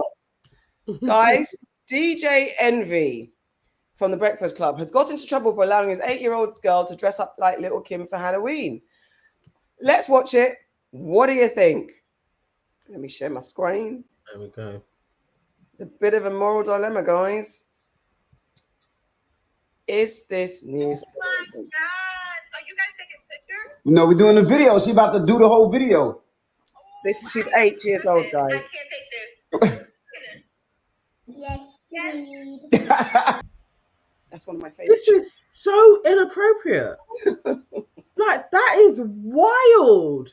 For real, the lyrics alone is too, that's, you know what? Lyrics aside, like the lyrics alone is just inappropriate. But like, you know, the certain headshots and everything, okay, cool. Like, but that whole swimsuit, cutout, bikini, tankini, whatever it is that she's wearing at 8 years old, and you put that out on the internet, are you dumb?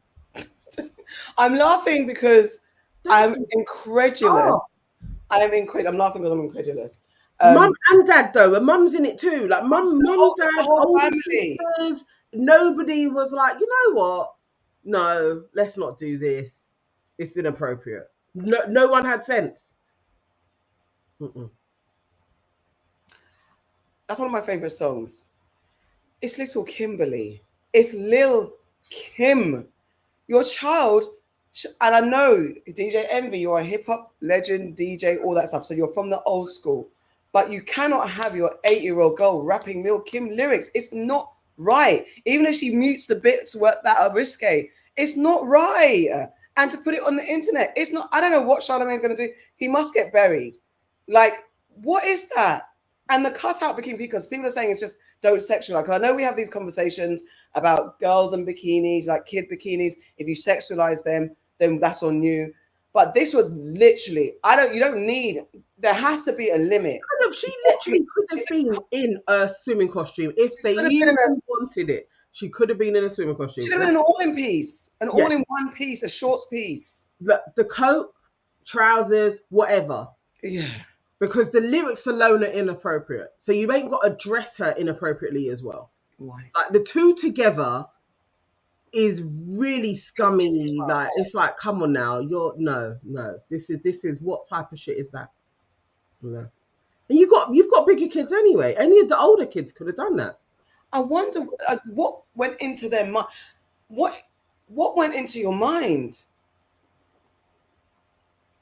I think it's so. And DJ, like, he talks about his kids with such. I'm not even trying to because he talks about his kids and his family with so much love. Like he's like a dad's, like he's a girl dad. I mean, I don't know Envy from nowhere. So, but what he presents, how he talks about his kids and his family, where he's reconciled his cheating behavior. He's now all in. I'm a dad. I'm present. I'm at all the games and all the things I take. He loves his kids, but I don't understand. I mean, I think that cat Rox has it. He wanted to go viral. But with this, I don't understand what. And he has that mentality about, like, from some of the things he says, like about, you know, I'm that dad who'll go and shoot up someone who does anything to my daughters. Yeah. This is the type of thing that your child could end up on a forum. What do you mean?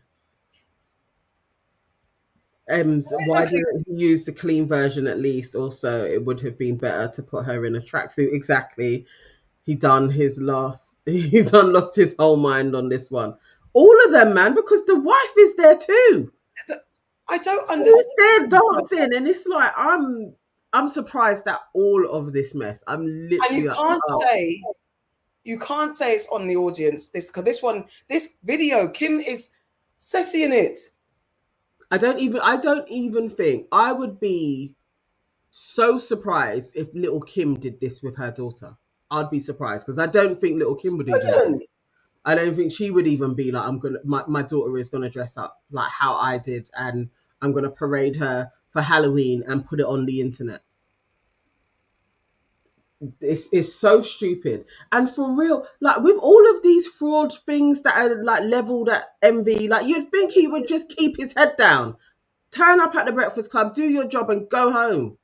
Listen, this part, for all Charlemagne's madness, I don't know what his kids look like. Barely saw his wife.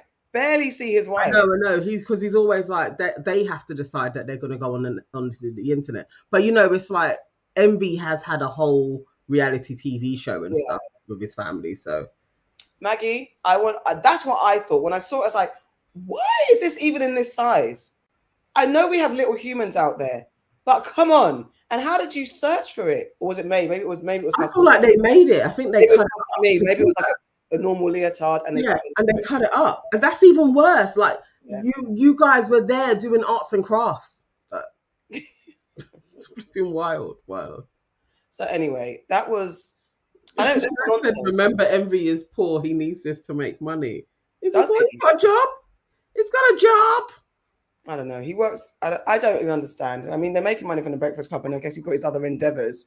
No, maybe not property anymore, but he's definitely like he's got his cars. He did the car show the other day. Envy, for real. I was just about to say, Envy is not poor. That car show is really big. It makes a lot of money. A lot of people go to his car shows. But yes, he does have a lawyer to pay. Apparently, Celebrity Net Worth says he has a net worth of 10 million. That doesn't mean anything, but it does mean something. He got more than me. Let's say if they even got it wrong and he has a net worth of 2 million, he is all right. He's all right. Good grief. That was absolute nonsense, DJ Envy. Everyone's just waiting for Monday because everyone's like, he needs to get Donkey of the Day. He absolutely needs to get Donkey of the Day. And Charlemagne needs to pull him to several sides and tell him about himself. So, here's a fun one. Do you want to do the number 7? Okay, let's go. Is it nonsense though? I want some nonsense. Okay, no, it isn't nonsense. All right, so Jacob Rees-Moggs says that the former colonies should show some gratitude and possibly pay the UK back. Jacob is out here. He stirred controversy by suggesting that the former British colonies should compensate the UK for its role in ending the transatlantic slave trade. Speaking on GB News, Rees-Moggs argued that Britain's abolition efforts were driven by Christian charity and deserves recognition from former territories. Do you have a clip? Was that you was going to say? Let me go and find it quickly. Okay. So, this remark comes as the Labour leader Sir Keir Starmer prepares to discuss reparations at the Commonwealth Summit in Samoa, where Barbados' Prime Minister Mia Mottley and others are pressing Britain for accountability and compensation.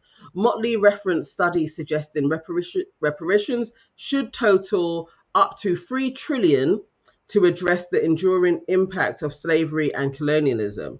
Labour MP Belle Ribeiro Addy emphasised that the UK has a moral duty to address its historical role, echoing calls for various global organisations for reparative justice. Got there in the end. So he was on GB News. I'm sorry to give it numbers. I had another clip. I've lost it. So he was in conversation with Iman. What's her name? Iman Aiton. I've not actually seen her before. I'm serious. No. So this is what she was saying. That have been thrown about as of late. It's easy to swear it. It's quite understandable when you amalgamate all of the information from slavery to colonialism. But shouldn't they actually be paying us? Because some of these Caribbean countries are very prosperous. They've done extremely well. And they did well because the British gave them the rule of law and democracy and capitalism. And this has been incredibly successful. The British Empire was an amazing force for good, for civilization, and for raising people's standards of living. So why should we have to pay for doing that? Surely we should be paid. I think that's a very bold question to ask a strong black woman on your channel, Jacob. And I'll actually pose a question to you. Would you say that about Jews? So I'll just give the context. First and foremost, one could easily argue that the Jewish community, the Israeli Jews, benefited from the Holocaust. And Hitler. Allow me to finish. Let me bring it home, Jacob. Let me bring it home. They benefited from Holocaust and Hitler due to the fact that they were given the state of Israel. Their life expectancy improved, and last but not least, their GDP improved. Israel's GDP improved as a result of Germany giving reparations in 1952. So would you say on national TV about the Jews that they should be happy and should be thanking Hitler and the Holocaust, Amy and David, for what they have gone through because they have benefited in terms of money?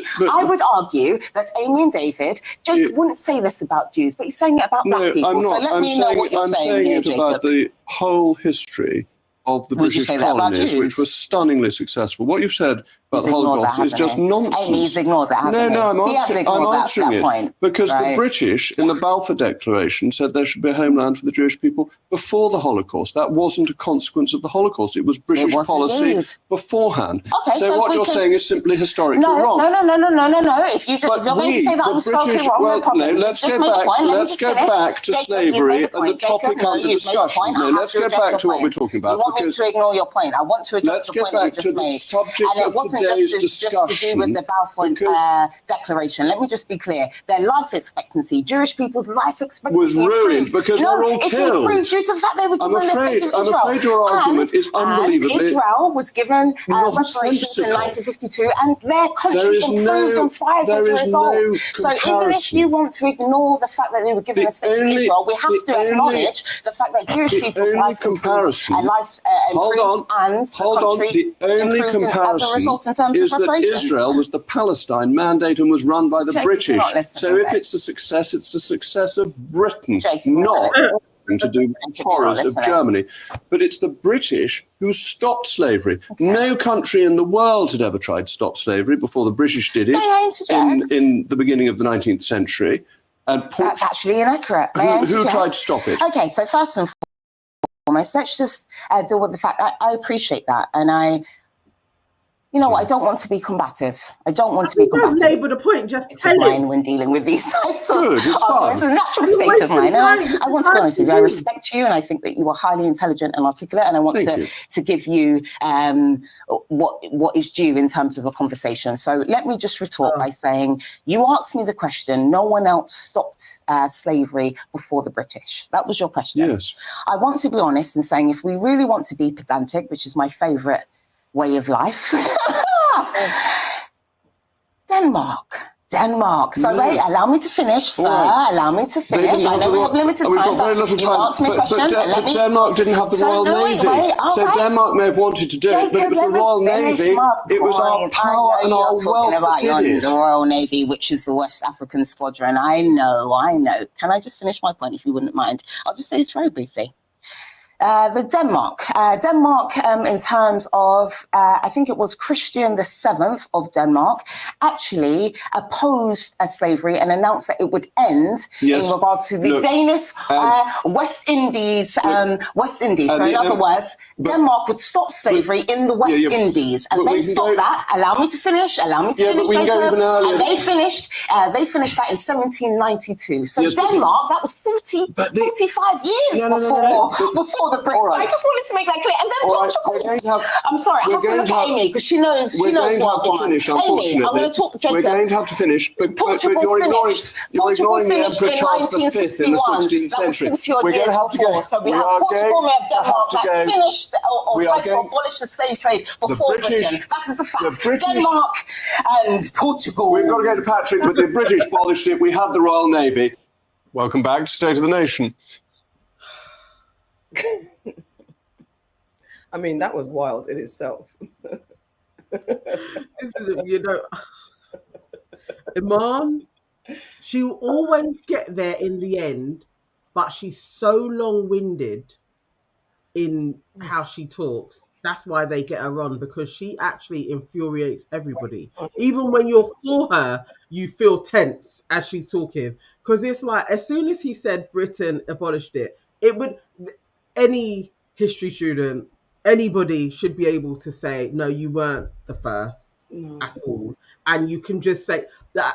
I'd actually even forgotten about Portugal, because I feel like Portugal, they were losing so many posts because of the British. They kind of was like, it's no longer profitable for us anymore. Like, we're just getting hammered. So that's why they stopped. But Denmark definitely was like, this is wrong. They had a moral crusade.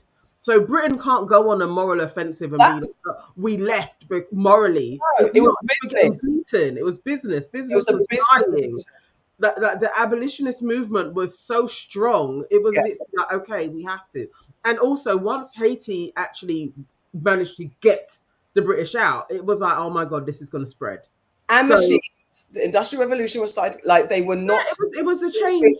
Yeah, it was a change of the system. That's the thing. And that's why they were compensating the slave owners, because they're like, look, we can't go this way because morally, like, we're not looking good here, but we'll give you money back. How can you do that? How can you say it was moral when you were compensating people?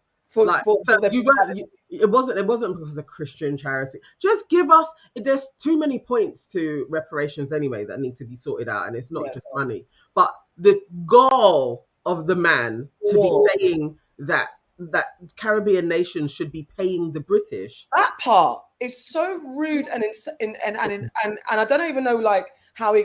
I do know. Why am I surprised? But to say that with your chest and confidence and be so flippant about it, and have then all the fucking Tommy Robinsons of the world turn that into their mantra and to use it as a rebuttal to why are our countries, just on the light fact, we're still paying you fucking money back.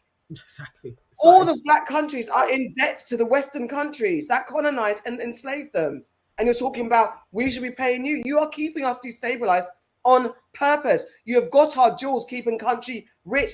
England stays rich on tourism, looking at them fucking jewels that are stolen. And you're telling us that we should pay you. Oh. No, it's wild. I mean, that Iman goes on these shows all the time.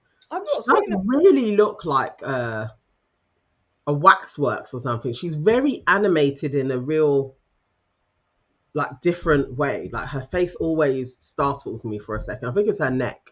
It's so long. It's like she's got a very distinct face about her. Yeah, she's always on GB News. Oh, that's why Liz Morgan. I avoid news ratings. Yeah. She hasn't really made it onto, like, it's not like even Channel 4 is going to call her up because of her style. But if her style was slicker, she would be all over the place. She would be like a Dr. Scholler. They would go to her if she was a little bit less long-winded, because she's very good with her points and she knows a lot. She always gets there in the end. But oh my God, that girl can string it out. Oh. No, you never seen her before? Never, ever. I was like, who is this chicklet? So that's news. I admire flipping Reese Mogg. It's like, that's crazy. Like Yeah, all of she- that pomp and no. ceremony, like you're very intelligent. He's Yeah. not. He's an absolute buffoon. He's an idiot, is what he is. Elle said that they like her a lot. Elle said, I don't know if you're a guy or a girl. Elle said they like her a lot. Not keen on her, but good for her. I mean, do your thing, and she's saying the points, but it's just through me. I'd not seen her before. Do not know what's going on. Yeah, I think if she was like slicker with it, she would definitely get way more. She'd be out there way more. I'll keep an eye on her. Maybe we'll get her on the show. How about that? All right, so that's news of people acting nonsense. So another one of people acting nonsense. Definitely news, as Kat says. This is more out of order. Elsie says, yes, she is a lady. I watched her the other day. It's a lady. Yes. Okay. Hi, Elsie. And are we actually even saying it right? Because I always feel like I'm saying, is it Elsie? Yes, you got the show. Sorry, we followed you, didn't we? Yes, you got the show. Yes. You are a lady, and I knew that. I'm sorry. So another news story. The National Archives. They replaced Dr. Shola with her on Jeremy Vine, did they? Hey, so she's getting her time now. Okay, I don't watch Jeremy Vine because, again, I find that annoying sometimes. So, guys, guess what? Even more racist nonsense in these streets. This woman here is doing some things. So, the National Archives in America is accused of rewriting history to appease conservatives. The U.S. archivist Colleen Shogan, this woman that you can see, appointed by President Biden, has faced backlash reportedly directing the National Archives to alter planned exhibits at its Washington Museum. According to insiders, Shogan's approach aimed to make U.S. history appear less controversial, including decisions to replace a photo of Martin Luther King Jr. marching for civil rights with an image of President Nixon greeting Elvis Presley, remove planned references to the forced relocation of Native American tribes and the internment of Japanese Americans during World War II, cut content on coal mining's environmental impact, and eliminate mentions of Labour leader Dolores Huerta and Minnie Spotted Wolf, the first Native American woman in the Marine Corps, replace mention of the birth control pill in an exhibit on innovations with a bump stock of firearm accessory. The Wall Street Journal reports these changes have delayed exhibit openings and added an estimated $332,000 to costs. Shogun's team asserts the revisions ensure a balanced view, but critics argue they cater to conservative narratives and dilute key historical truths. This woman. And Biden put her in place. Yeah. I don't know if he put her in place knowing that's what she was going to do. Well, he probably did. Well, yes, a whitewash of American history indeed. Yeah. I mean, okay. That's wild. Yeah, that was interesting as well, to a balanced view of history. So exactly, because as I keep on saying, this is trolling. I don't know what they want, but they want shit to go down. Like you literally want people to start going crazy. You do. It's trolling. You're trolling us. Yeah, maybe. But why would you do it? I don't understand. I mean, I do understand. No, it doesn't, because I think Ta-Nehisi Coates, when he was talking to Mark Lamont, they touched on this erasure of history, and they touched on, especially from what Jacob Rees-Mogg is saying, and this, it's like the benchmark of civilization doesn't necessarily have to be how whites do it. How we did civilization, how Black people, brown people, Native people, how we managed and navigated the world is also just and a fair balance, like something to benchmark against. It can't be because, I don't know. Do you get what I mean? I don't understand why I think you're trying to reason out a pathology that lots of people are saying it's an illness. It's an illness. I'm not trying to reason something like that doesn't make any sense. I think where we're getting to is this illness has had its run, and if we keep on acquiescing to whatever this is, let's say it was a virus, and the virus keeps on shape-shifting, and we keep on bending to this virus's will, the virus will take over all of us. At some point, we have to stand up and say we're not having it anymore. We have to just literally be like, it's enough now. And sometimes that's what the virus also wants. I'm out of control. So they're doing things that don't even make sense anymore. We have to make a stand. We can't be complicit and like, oh my God, this is just them. And because of the internet, people can get the information that they're after because they'll start scrubbing that. And so we have to start making a stand. Like, no, you guys are insane. We are being run by insane people. But that's the part. That's actually what I meant. Like, the benchmark of civilization cannot be with these people. And we have had it done over, that we think that we see everything through a white lens, and we hold ourselves down and back and accountable for things against a culture of people, not all, people that have literally decided that this is the way to go. And when we were talking to, you guys watch our episode now, when we speak to our special guest called China, about the way that the world, men will accuse women, for example, this is an example of women of being emotionally unstable and can't deal with facts, but yet the world is literally destabilized by emotional white men. It's their emotions that are driving them to do this madness. Crazy emotions, egotistical, war hungry, bloodthirsty, crazy emotions. Everything. It's just too insane. It's mad. What was I watching the other day? And I was like, oh my God, we're really being run by mad people. I think it may have been something on Channel 4, and they were talking about Palestine, and just the way it was being reported, I was literally like, this is so insane. I can't believe I'm witnessing this. But I do remember sitting in history and being like, how did the Germans manage to kill 6 million people and it was kind of okay? Like, people were being marched by your house and taken away, and other people who you not everybody is like, oh my God, I hated those people, but you allowed it to take place. It's like, how did that happen? Like, really, this couldn't happen now. This couldn't happen now, and it's literally happening now. Like, so yeah, it's how it's sold to people. But when you know, you can't go along with it. You can't. And when you speak, it hurts your heart. And that's the part. You know, yeah, sorry, that's the part. Because even the decillion, how do you even say it? Why have we even got a word for that amount of numbers? It's not real. Do you know what I mean? Like, come on. This is absolutely the Truman Show. Foolishness. Honestly, I don't even think it's a conspiracy. The act of voting or casting something is also a ritual. Now, whether or not you participate in it leads to the person, I don't believe it. I think they know exactly who is going to win. I think they work it all out before, and it's all the same thing. It's just presenting. There's so many dystopian things where it's like the war is started, and the war was started by one person being the all of the factions. All of it was interest. It was all in their interest. To have the enemy was in their interest. To be the one that was the victor was in the interest, and it came from one source. And that's how politics is. I don't believe it for a second that truly my ballot does anything to contribute to who is going to run anywhere in this system that we are in, and they are going to change anything for the betterment of humans. When has that happened? When?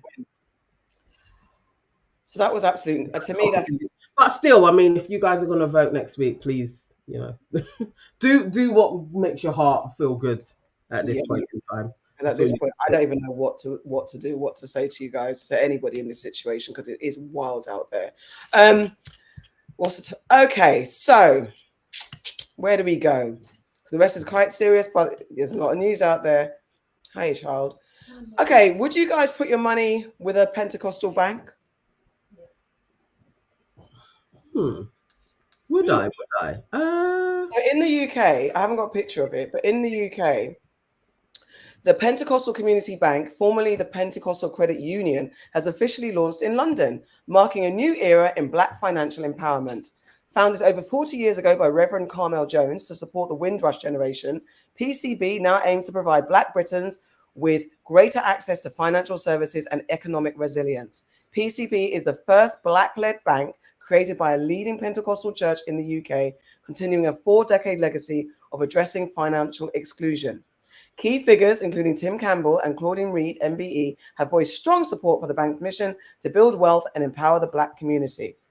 Bishop John Francis credited PCB with helping his church Rower City Ministries to build a property portfolio worth 25 million after mainstream banks rejected them.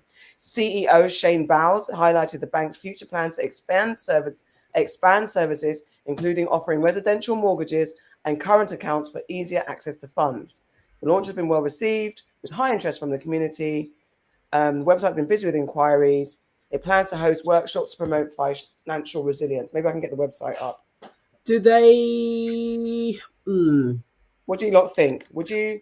I don't know. In America, still charge interest. I mean, I don't know. Let's have a look. I don't know. There's not any. I can't find their website. Ceylon Delon says they'll be underwritten by non-black insurance writers. Let's have a look. There's a YouTube channel. Let's see if there's a. Oh, here we go. There's something. Oops, a daisy. All right, let me see. I don't know if this is going to give it good information. Let's have a look. I don't know. Can you see the screen? No, you're not sharing that one. Okay, I went to Zoom. That's nice. I'm doing an auntyism. Hold on a minute. I don't know. Would you put your money in this bank? Would you? No, I thought you was going to play it. I want to watch it. No, I am. I'm coming. Sorry. I was just asking while I was stalling. Okay, let's go. The Empire Windrush brings to Britain 500 Jamaicans. Many are ex-servicemen who know English. Let's see what can had a huge impact on its local community, helping a number of churches, businesses, and individuals with loans and saving products who otherwise wouldn't have been able to have obtained those products through mainstream banks or building societies. The credit union to date has 2,700 members, with a loan portfolio of £8.9 million, member saving deposits of £10.2 million, and assets of £14 million.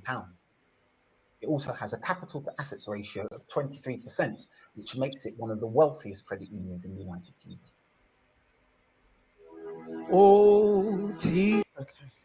Ruach Ministries, who approached the Pentecostal Credit Union in 1997, Ruach Ministries is now one of the largest Pentecostal denominations in the United Kingdom. That very building was sold last year. Oh, Mark got a loan from them. This all started for me when I was about 13, 14 years old. I started cutting my own hair because at the time I was getting haircuts from my mum and my older brothers, and the haircuts just wasn't that good. So I decided to pick up the clippers and try it myself. 25 years later, we are here. In every word you can, blessings will return to you. At the time that I got the loan from the Pentecostal Credit Union, the difference was between me staying open and closing. So when it's like, what impact do they have? It was massive because I was in a place where if this money never came through and I never found this money, we couldn't continue. Some of my future plans is to expand the business.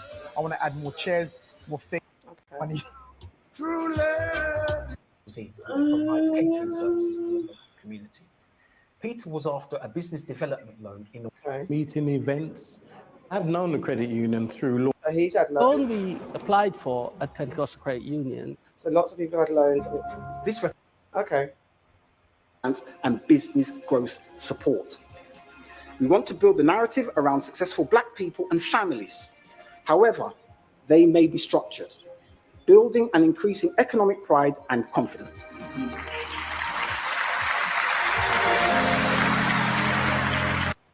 How do you feel now? I think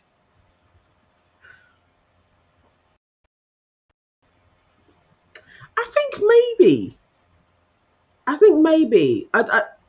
Maybe I'd use it as a little bit of a savings thing. I don't know. If I needed a loan, maybe I'd consider it. I would consider it. I would definitely go in. I would inquire. It's piqued my interest. I would actually consider it. Yvonne's saying it's a partner run by the Pentecostal Church. Is that a good thing or a bad thing? Elsid's asking, are they insured? Maybe as they have a track record, that means Catrocks is saying maybe she'll get involved. Catrocks is also laughing at the fact frowning at the fact they've got no website. There's some information about Big Brother. Yeah, exactly that. What else is saying? Because it's a credit union. Okay, so credit where And I've had a credit union account as well. So I don't even have one. Where do you get credit? there's one around here. It's just like on the high street. So it is like member led. So the more people that put in, like literally in society, into the credit union, the more like you can then be like, okay, I need an £1,000 loan, and it comes that way. So it's not the same as a bank. Just like a partner. Because you're a part of the credit union and you're putting in that money that's coming in can help somebody else, and your credit score isn't a huge factor with them as well. Okay. So just to be a part of the community, it's like my mum's always had one, so it was something that was kind of instilled in us. You get a credit union account, like, and you put into your community, like, so it's something I have. So I would consider it. I've not really thought about it, but yeah, it does have a partner. Pentecostal church. Ronald saying, is the Pentecostal church a major force of the Black British community? I mean, it was church, and we have strong church communities, just like you do in America. We have super churches. We have denominations from America that sit here, and then we've had similar scandals that you guys have had. Everything that happens in America happens in the UK, but we're just smaller than you guys. And there are smaller communities that maybe have the Pentecostal church or the Black church running through them, where they can lean on them for certain things. And there's communities, and Sister Mary will go and see Sister Alice who's not well, and they'll do all of that, raise money for da. So we do have the same kind of church communities and church schools and stuff like that. It's common. It's common. I just don't know about this stuff. I've seen them on, but not paid any attention. A black run church, a black run bank. They always say that's the way forward for us, putting our money. But I won't say. But there's also that security, understanding security, and then we will probably put them through extra level of scrutiny because it's a black-owned bank. I know for that much. So the interest is also lower. I would consider it. I definitely would. I'd think about it. I feel like this could grow here at this moment in time. Let's see. Keep an eye on that one. That's an interesting one. That's news. That's some news for y'all guys. What else have we got on the dock? Okay. I mean, it's just just to let you know, the Taliban has issued a new ban on women hearing each other's voices. So, a new decree from the Taliban has banned Afghan women from hearing each other's voices, claiming it's improper for women's voices to be heard publicly. The Taliban's Minister for the Promotion of Virtue and Prevention of Vice, Khalid Hanafi, stated that women should not be heard even while praying. This decree further limits women's rights, following other restrictions on their public presence. And obviously, the international human rights activists are condemning it as gender apartheid. They can't talk. They can't talk to each other. We're not allowed to hear it. They are not allowed to hear each other's voices. I don't even get how that would even work. How would that work? Is this out in public or in a house you're able to talk, or now women should not talk anywhere? Like we shouldn't hear a woman's voice. That's... You know what? At this point, thank you, Mum, all the ancestors, that I'm this ethnicity and not there. What? Yeah, exactly. Sure. Basically, no human support. This is like crazy times. It comes 2 months after the Taliban banned women's voices in public spaces. So, in a voice message, Hanafi declared that even during prayers, a woman's voice should not be audible to other women, because let's have a look. Should not be visible to other women. Audible to other women, raising concerns among activists.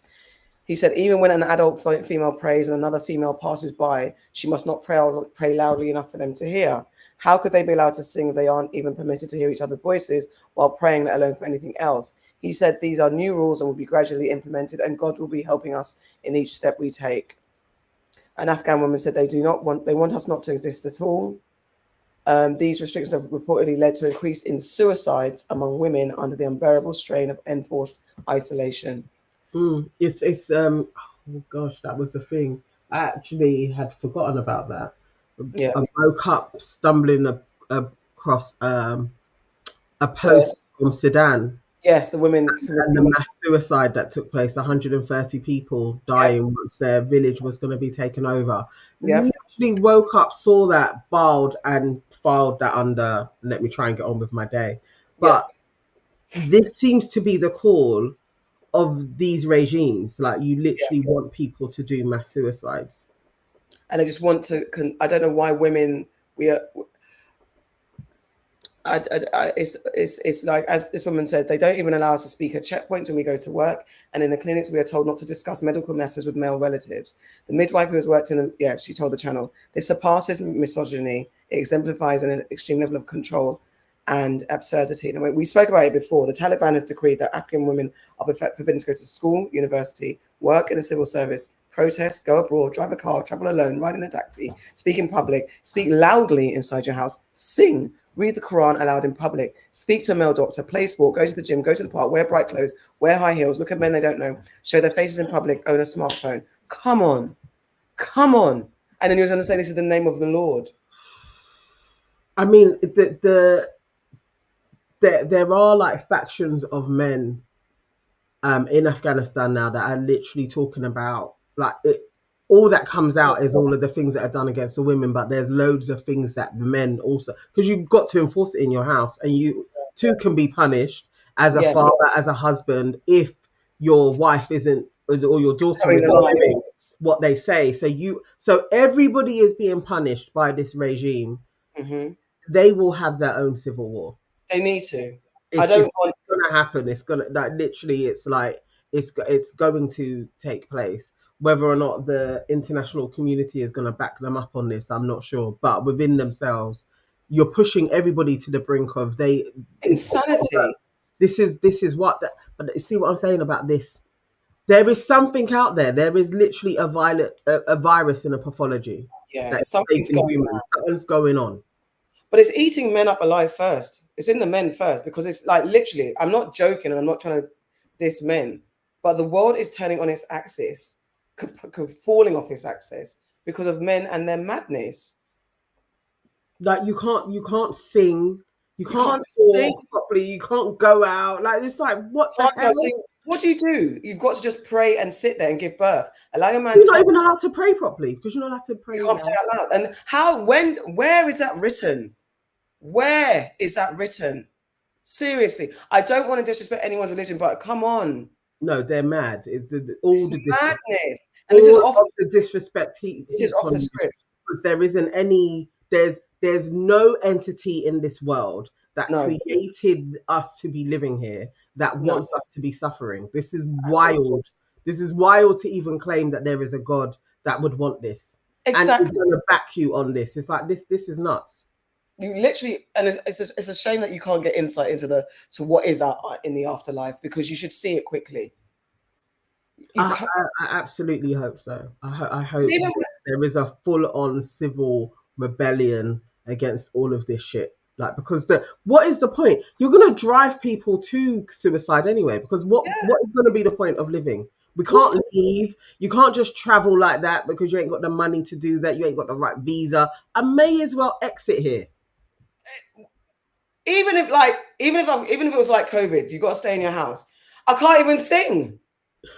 If I sing, and like, naturally, some people just, what if you're humming? When Lisa just hums for fun. So what if you're naturally musical? I can do that. No, you can do that too. just bopping along, just start humming. Naturally musical. So what about music? Like, no, the band, wasn't it? Yes, singing praise. How is singing? What are they? And also, what are you scared of? What are you actually scared of? Because this is giving slavery, and this is giving when they would say that blacks can't read, can't learn, can't fraternize, can't do anything, because you're scared of our autonomy and our power. You're so scared of how susceptible you are to a woman that you're just going to shut her down and compress her. But look how they all just left these humans to this. The Americans ran away, the British ran away. You start something up and then you leave everybody to it. Oh, crazy. That's news to keep an eye on. Okay, I'm gonna go dark, then I'm gonna go light. One more dark story.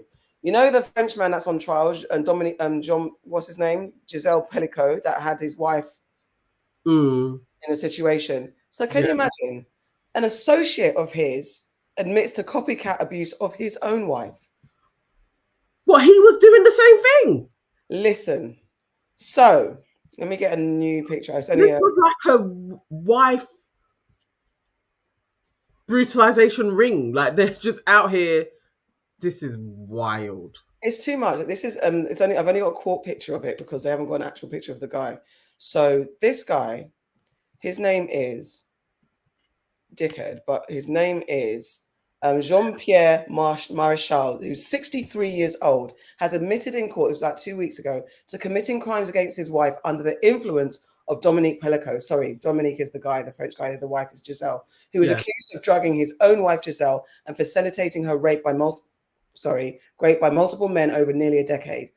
This guy, Jean-Pierre, met Pelico on a website where they discussed drugging and assaulting their spouses, with Marshall then inviting Pelico to assault his wife, Celia. He stated that he would not have committed such acts had he not met Pelico, whom he described as reassuring like a cousin. In court, Pelico, who's just admitting things now, admits guilt and expressed regret for his role in the assaults on this man's wife, noting he distanced himself after Celia awoke during an attack. Prosecutors say Pelico was recorded in at least 3 of 12 assaults against this man's wife, let alone what he's doing to his own wife. The 54-year-old has 5 children. Sorry, I got the ages wrong. The wife, Celia, is 54 years old. She has 5 children with her husband and has stuck by him by not filing a criminal complaint. She's not taking it.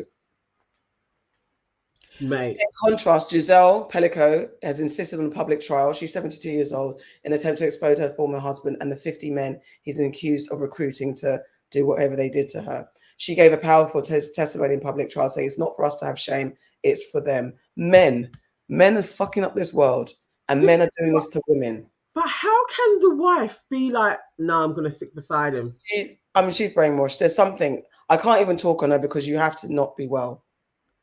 And that's wild. So there's 12 occasions that he's saying where she was knocked out and somebody was sleeping with her, and you're going to be like, no, I'm not pressing charges against him. That's crazy to me. Yeah.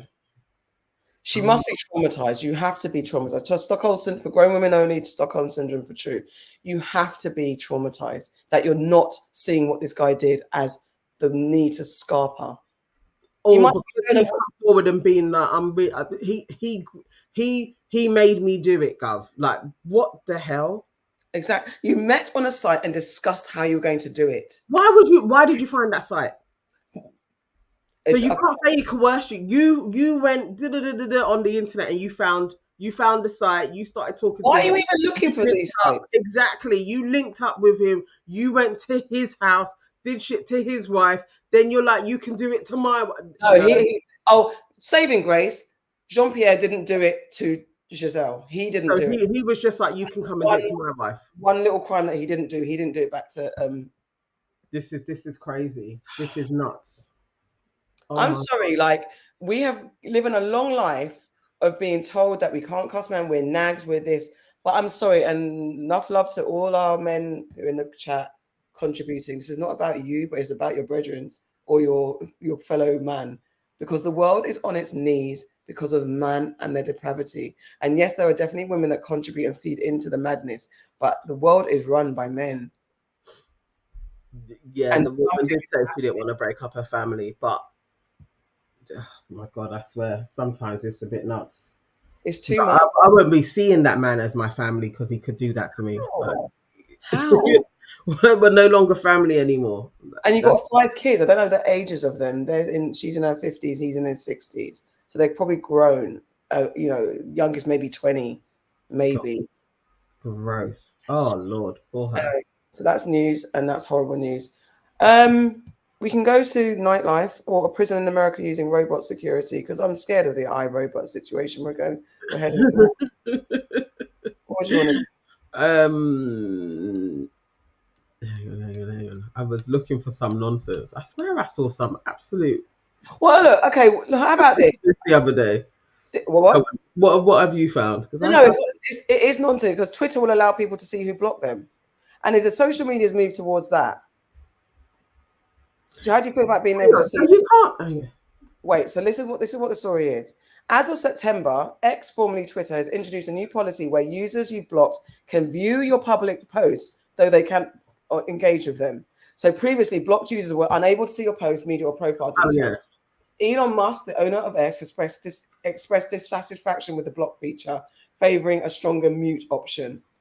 The block function will still prevent interaction, but may allow easier access for harassers to view posts. Yeah, because they absolutely are. Even, well, doesn't that kind of give you some type of like blind viewing, because you'll be able to see what the person's doing, but you can't like say anything on it. Like it just seems stupid to me, but that's Elon. But because it makes sense that he would want this to take place. X is arguing that, well, you could just make a fake account, but at least with Instagram, because we do it when we have to block spam. Yeah. Welcome, girl. Thank you. Thanks for joining. Welcome to the family. Thank you so much. Thank you so much. So X is saying that we could just make a fake account, but Instagram, when you have, they say block this person and any accounts that they make, so they go with the IP address and all that type of stuff. So at least there's a little bit more kind of due diligence in this laptop can't make any worse accounts. Yeah, all connected to the phone and stuff. Like I think that feature of being able to block en masse is great. Yeah, so do I. But yeah, I don't. Elon is something else actually. So yes, he is going to do this. This is the whole thing where you kind of need to just disassociate from X. He's destroying it, and he will have his own cases soon himself. So yeah, he will do all of this. Thank you so much. Greetings. Oh my gosh! Because even the conspiracy, the newest one that I was telling you about before. So guys, if you want to follow a lady, what did I say her name was? Ali. Have you got a picture or something? Let me see. Let me get her up. But, in what I was watching, let me find her. I want to say Ali Carter, but I feel it's Ali Larter. Do you mean Ali Larter? No, Carter. Definitely Carter. Ali Carter. So yeah, it's definitely Ali Carter. An English snooker player. Is that what you found? What does she do? Hang on. So Ali Carter came forward as she had been trafficked years ago. And she was trafficked 4 years as a teenager. And so when she first came onto the floor, I think she's probably been talking about this for maybe 6 years. And it started off, she just was talking about the care system, because she went through that and basically got trafficked through there. And then she had various pimps. Then she spoke about that she also was at a few Diddy parties as well. And within the Diddy party scene, there was lots of other celebs involved in this as well. It wasn't just Diddy's parties. There was lots of different parties. And she was a child then. So she was offered, and this is all what she's saying, so all the allegeds, she says that there was a system where you dressed up in various different ways, but what they wanted with her was she was placed on a table and people could do what they wanted with her on this table. And she was underage and she was doing this for years. And she spoke about the underground systems within LA.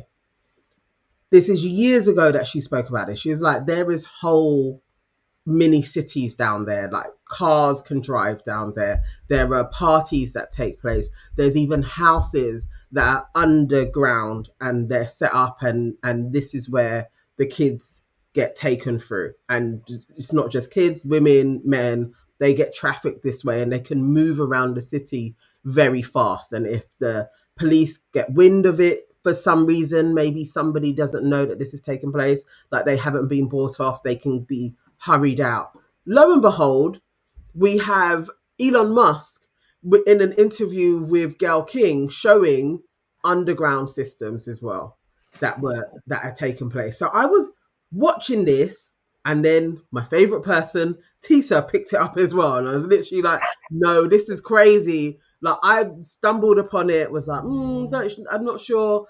Then went down the rabbit hole of watching various things from Ali Carter and was rattled by her journey, her story.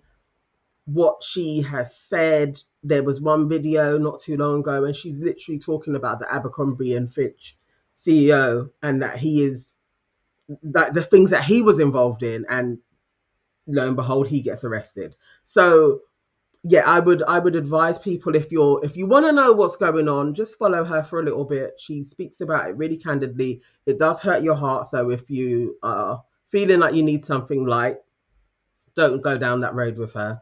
But there's a lot of crazy things going on, and Elon is a part of it as well.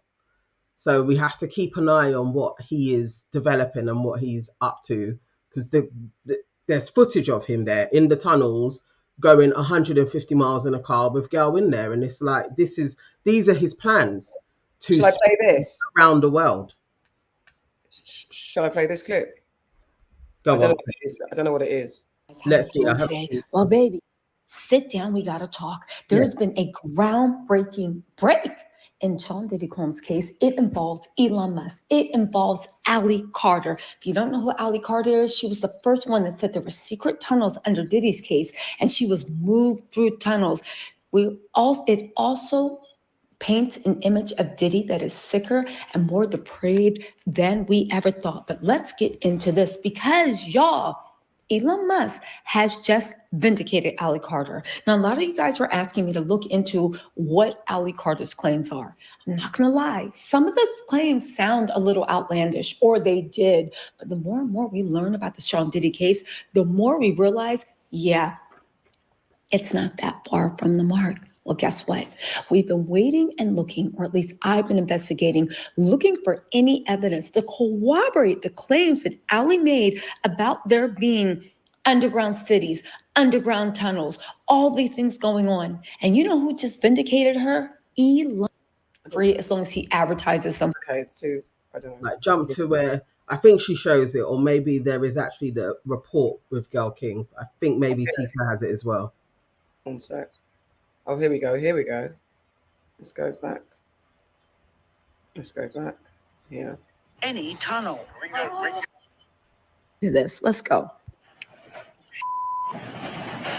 How fast is this? This is still slow. We're This is only slow? doing 28, 30 miles an hour. God, oh my We'll God, speed oh up my God. After we get around the corner. This isn't just any tunnel. We can get 100, no problem, but we'll take it easy for you. It's Elon Musk tunnel. And to understand why we're speeding through it, you need to go back a couple of years when he decided he had had enough of Los Angeles traffic gridlock. Either we try something new, or we will be stuck in traffic hell for the rest of our lives. I still think, well, maybe this could be underground. This is the underground network he envisions. Electric cars using street-level elevators to drop down into a series of tunnels. Autonomous technology in the cars ensure that they don't run into each other, despite going speeds over 125 miles an hour. Tunnels are, in my view, the only solution to urban congestion, because we have a 2D road network and we have buildings in 3D. And everyone wants to pile out of those buildings and into those buildings at the same time. Yeah, you guys. What he had called his business. Sorry? The boring car company business. So you see like how Elon does everything like it's like, oh, this is just what I'm doing now. Yeah. This is the whim that I'm working on. Like literally, no, he has all the money in the world. He's doing a whole load of shit. And that they have these underground tunnels, you know, even like with Pizzagate, that it's like people were talking about there's underground tunnels, you go this way, and it was kind of like, oh my God, that's so crazy. This girl was literally talking about this is how she was transported around the place, was through these tunnels. There were parties going on underneath cities. It's like you start off in a building and they're taking you underneath and you're walking and you can get lost. So you have to like stay on code so you don't get lost in these tunnels. But it's actually crazy. But again, they do all of these things in plain sight. So this will just be a new thing like, oh yeah, there's tunnels and we can drive underneath there. But they've been doing shit underneath there forever. Let's hear what she says. I'm saying I'm just trying to help y'all understand. You stay with me? I'm trying to help you understand. Repeat that. Because I'm not saying this is what happened.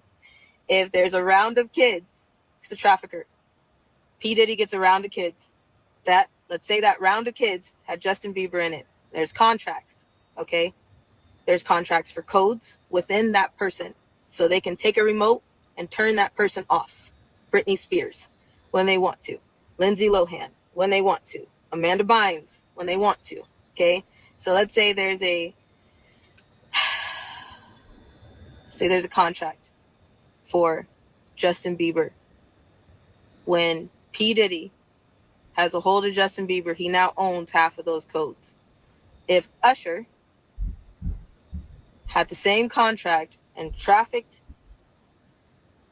Bieber out to P. Diddy, okay, Usher and P. Diddy now have parts of Justin Bieber's contract. Do you understand what I'm saying? So if one goes down, the other side of the code has to go down. If there's a property linked to that person, Kevin Hart, because they had something to do with the trafficking of Bieber, then their property will go down because there's a code to that property. There's a code to everything. Your social security number is like a code. Okay?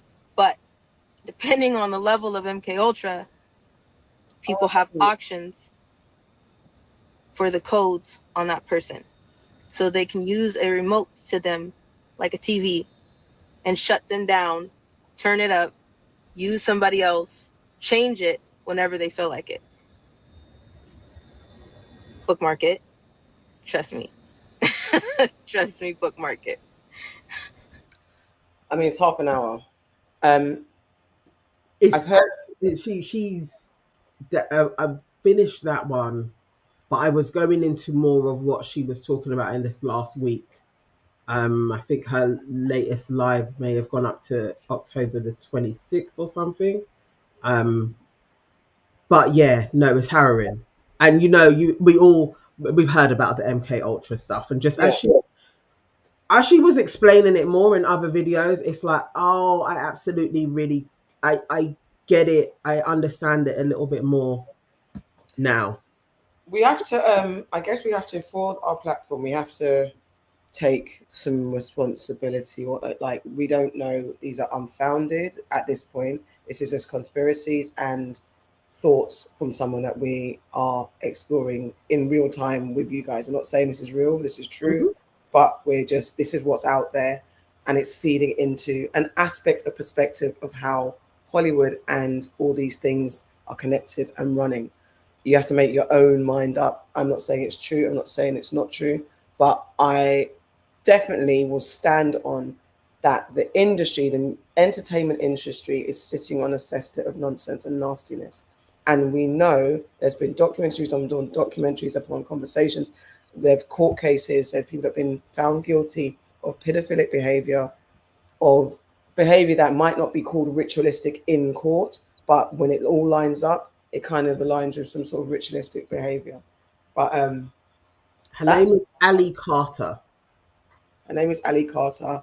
Look for it yourself. Make your own decisions yourself. But this is wild. But Hollywood's a horrible place, and it's interesting being a part of it. I say Hollywood, the entertainment space, because being a part of it, it's like we talk about, we want to be successful, we want to make our way in this industry, and in this industry, I love creativity, I love the arts. I've grown up loving what Diddy has created and what Usher's contributed, and all these people have contributed. And again, I don't, Diddy's in court, Usher's not. So all these people that have shaped my childhood, my upbringing, the culture that I'm a part of, for it to be just slowly folding in on itself and destroying itself, it takes away a bit of your soul, a bit of who you are. Like, obviously, I'm not defined by this, but it's part of my culture. It's what I stood up for. I go to concerts, you watch films, you buy fashion, you adopt a way of talking, a mindset, because you're influenced by these people. But yet these people allegedly are also signaling or signposting to something so disgusting. But that's where I think knowledge is imperative. Yeah, it is. Actually, like, explore what, it's like food. It's what you're eating, what you're listening to, what we've been consuming, what we've been calling our culture, what we've been saying we are a part of, when, you know, a lot of nefarious stuff is going on. And as much as I think of all of the artists that I've met, and how some of them are so damaged, and you know, sometimes you can't even figure out what the level of the damage is. Like, you know, why is there not a bounce back? I just think it's the vibrationally what they've been around. Literally, It's really dark and plays on your soul. I just know too many people who were there, famous, and they're damaged people now. And they don't even have the stories of all the abuses, but they've been in spaces with these people, and they leave residue on them as well. And it's just like, yeah, they've all got to go. I would like this. This is what I'd like, Ceylon Delon. On the positive side, it may bring the end to parasocial stand culture, which is so healthy. I really, at this point, and I don't want to, and this is so easy culturally. I'm about to quote Kendrick, watch the party die. And I hope to that Kendrick doesn't have any thing coming out of his closet. But that's what we're at the moment. There's a vibe from some aspects, like this is all imploding on itself. I just hope it doesn't cause the death or the physical death of people I love. But I do want it to cause the spiritual death of all the nastiness that's going on. Yeah, definitely. The exposure of it all, because it is a bit scary. Even when you just lightly look into what happened with Liam Payne, it don't make sense. And I didn't even want to, because you partially don't. I wasn't a fan of his in any way. Was never really into One Direction, but just picking up on the news thread that was out there, and I'm like, this don't even make sense. Doesn't make sense. The dots are not connecting. Like, how did he die? Like, so, and again, and why? There's too much out there to suggest he too was in some types of contract stuff. So even watching her talk about the contracts, the keys, it's all coming out. There's too much parts to it. We're still looking for Jonathan Oddie, the first one to start talking about the free cost with Diddy and Cassie. And then he went and from nowhere shot up a place in Trump Towers. He seems to be lost in the prison system. How can a man be lost? I mean, that's what they do. People get lost. People do get lost for minor things if they want to get lost. I don't know. It's crazy. He did say this would happen. He did say shit was going to come to the forefront. What is the thing where someone's allowed to talk? Do you know what I mean? But why is Kat allowed to say this? You know, if you think about Kat's journey, Kat has been harassed by the police for years. It's only recent that he's had a run of not having to present himself to the police or being drug tested and everything. This is very new for him, because I don't know. I don't know how he's maneuvering or who he has on his side now, where he isn't being labeled a mad person, because he had that for a long, long time. And that's what I'm saying. Yeah, that's true. It's just like, so what is it that's allowed, It may be the factions, like what level of the war we're watching, who knows? But the fact that Diddy all of a sudden is being prosecuted, it's whoever the side is that decided, this needs to go. Maybe Kat's a part of them. I don't know. Maybe it is a part of the Great Awakening, and there are other people who for years were turning a blind eye and they're like, I can't do it anymore in good conscience. I don't know. Who knows what it is that has changed the state of play so that more truth and prosecutions are going to come forward. Just long may it continue, I guess. I mean, Professor Griffith's been a one, but people are probably minding their own peace. Professor Griffith's been from Public Enemy, for those you don't know. Professor Griffith's been talking for time. Yeah. I watch him on Black Magic 636 for ages, and he was getting shut down all of the time. Actually, when Brother Rich used to have him on Black Magic channel, he then became demonetized. It was affecting his channel as well, so he kind of couldn't have him on. Yeah, he couldn't have him on to often, and that got on top for him, but he will have him on from time to time. Yeah. Yeah, exactly. Maybe Diddy's contract has ended. Maybe he was supposed to be still turning in more young pop stars, and they weren't signing up with him anymore. Like maybe they ran out. It's so I don't know. This is why I don't know because I'm hearing the people that are part like this is nonsense. You don't just think it's sometimes it is what it is. It's just bad people, and there's nothing more to it. There is no contract. There is no spirituality. But we see when we watch all the films that we have, all the art that we have, all the books that we have, all the stuff that comes out of our minds, it's telling a story. Yeah. You don't just there's some stuff that's fantastical, but I just believe we've got manuals in the books, we've got manuals in films, we've got everything is kind of predicted. It's told to us in different ways, and they sprinkle some Hollywood dust on it, but it's what's happened or will happen. There's too much. They had to have a network that allowed these things to sustain for so long. Definitely. Is Sean John still in stores? No, I think I remember early on reading that it had been pulled out of a lot of places before this came along. Yes. And that was the thing of Diddy's decline has actually been happening for 5 years. Yeah, because he tried to relaunch Sean John, and I remember because that was always like I always wanted to shoot on Sean John. What's it called? Velour. So when he was starting to rebrand, I was like, "Yep, that's on the top of my list," and then it disappeared again.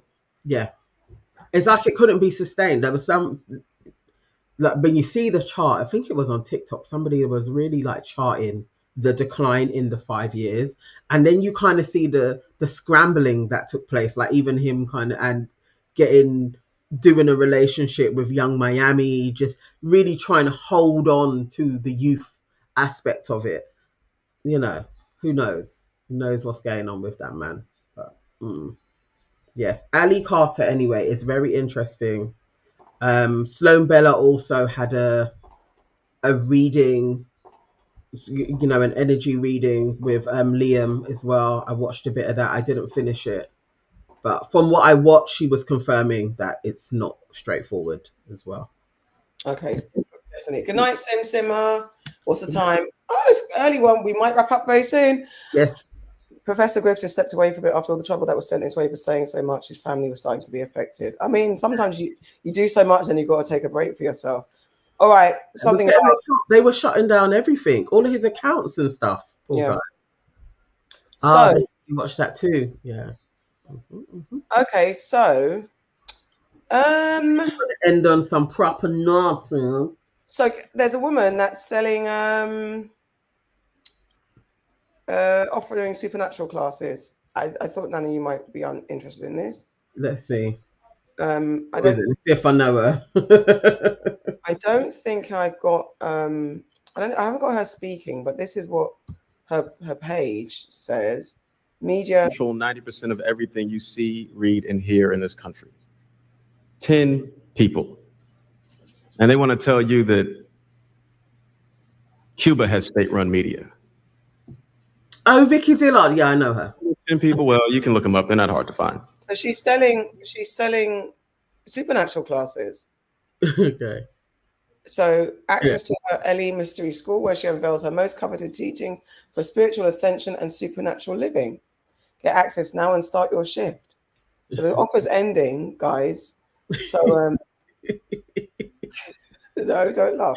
Connect and network with like-minded individuals. Join a community of like-minded individuals who share your passion for personal growth, spirituality, and manifestation, fostering connections that inspire, uplift, and propel you towards your goals. This is straightforward. Gain support and accountability. Receive unwavering support from a community of individuals on a similar journey, providing encouragement, guidance, and accountability to help you stay focused, overcome obstacles, and achieve your desired outcomes. And celebrate milestones and share success stories. The Sacred Keys are calling. Who will unlock the ancient wisdom? She's opening my mystery school to reveal ancient teachings and quantum physics from mystical realm beyond ordinary perception. For those who join now, I can offer exclusive opportunity, $347 a year for the first 100. Then the lower price disappears forever. So this is the deciphered moment of awakened ones who hear my call today. Will you answer and walk the path of ascension with me? The signs are unveiled before you. Take action now and secure a place in my mystery school. In grace, Vicky Dillard. Yeah. Yeah, old Vixter.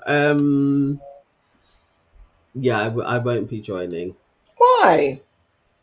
Yeah, Vicky's cool and all, but yeah, I wouldn't do that. Image DJ saying check out emails. I don't know. Emails? It's giving the guy, the other guy. What's his name? Shaquille. Actually, what did I see?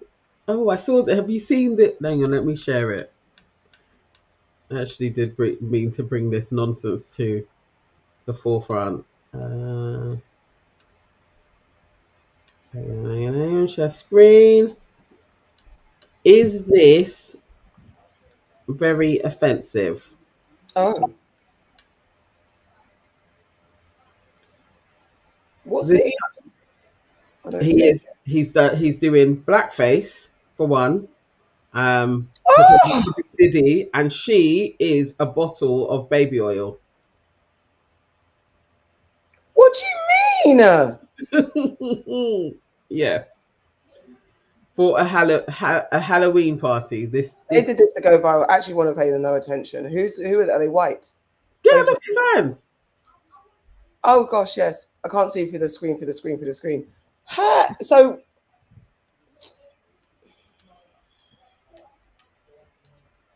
as they say, Jesus, come and take us. Just, it's literally ended, isn't it? This is just for clout, for chasing. You want to go like, why would you do this? Why would you do this?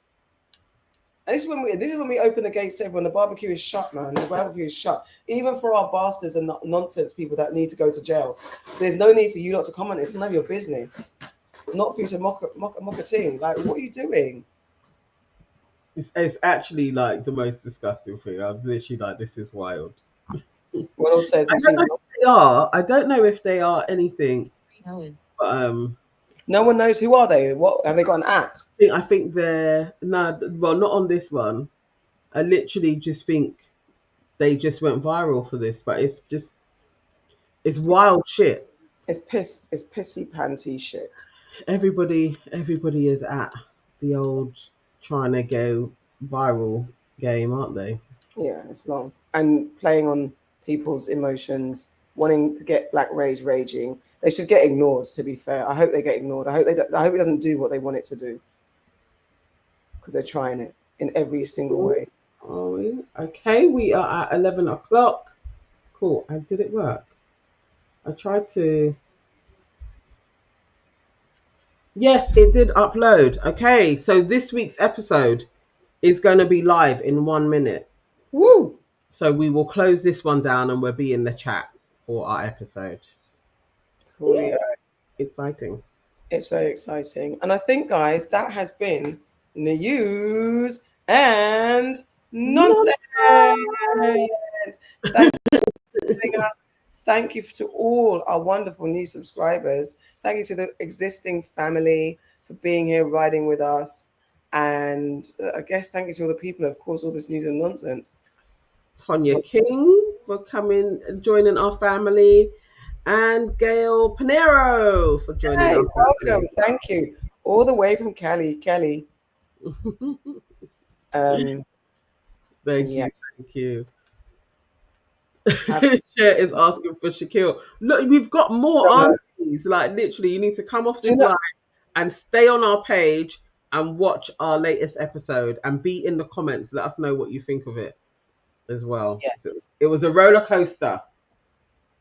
Yes. I have a Shaquille for you guys for next week. I'll give you a Shaquille, a new candidate. Nonsense. Yeah. Thank you guys. Good night. I see you on the other stream.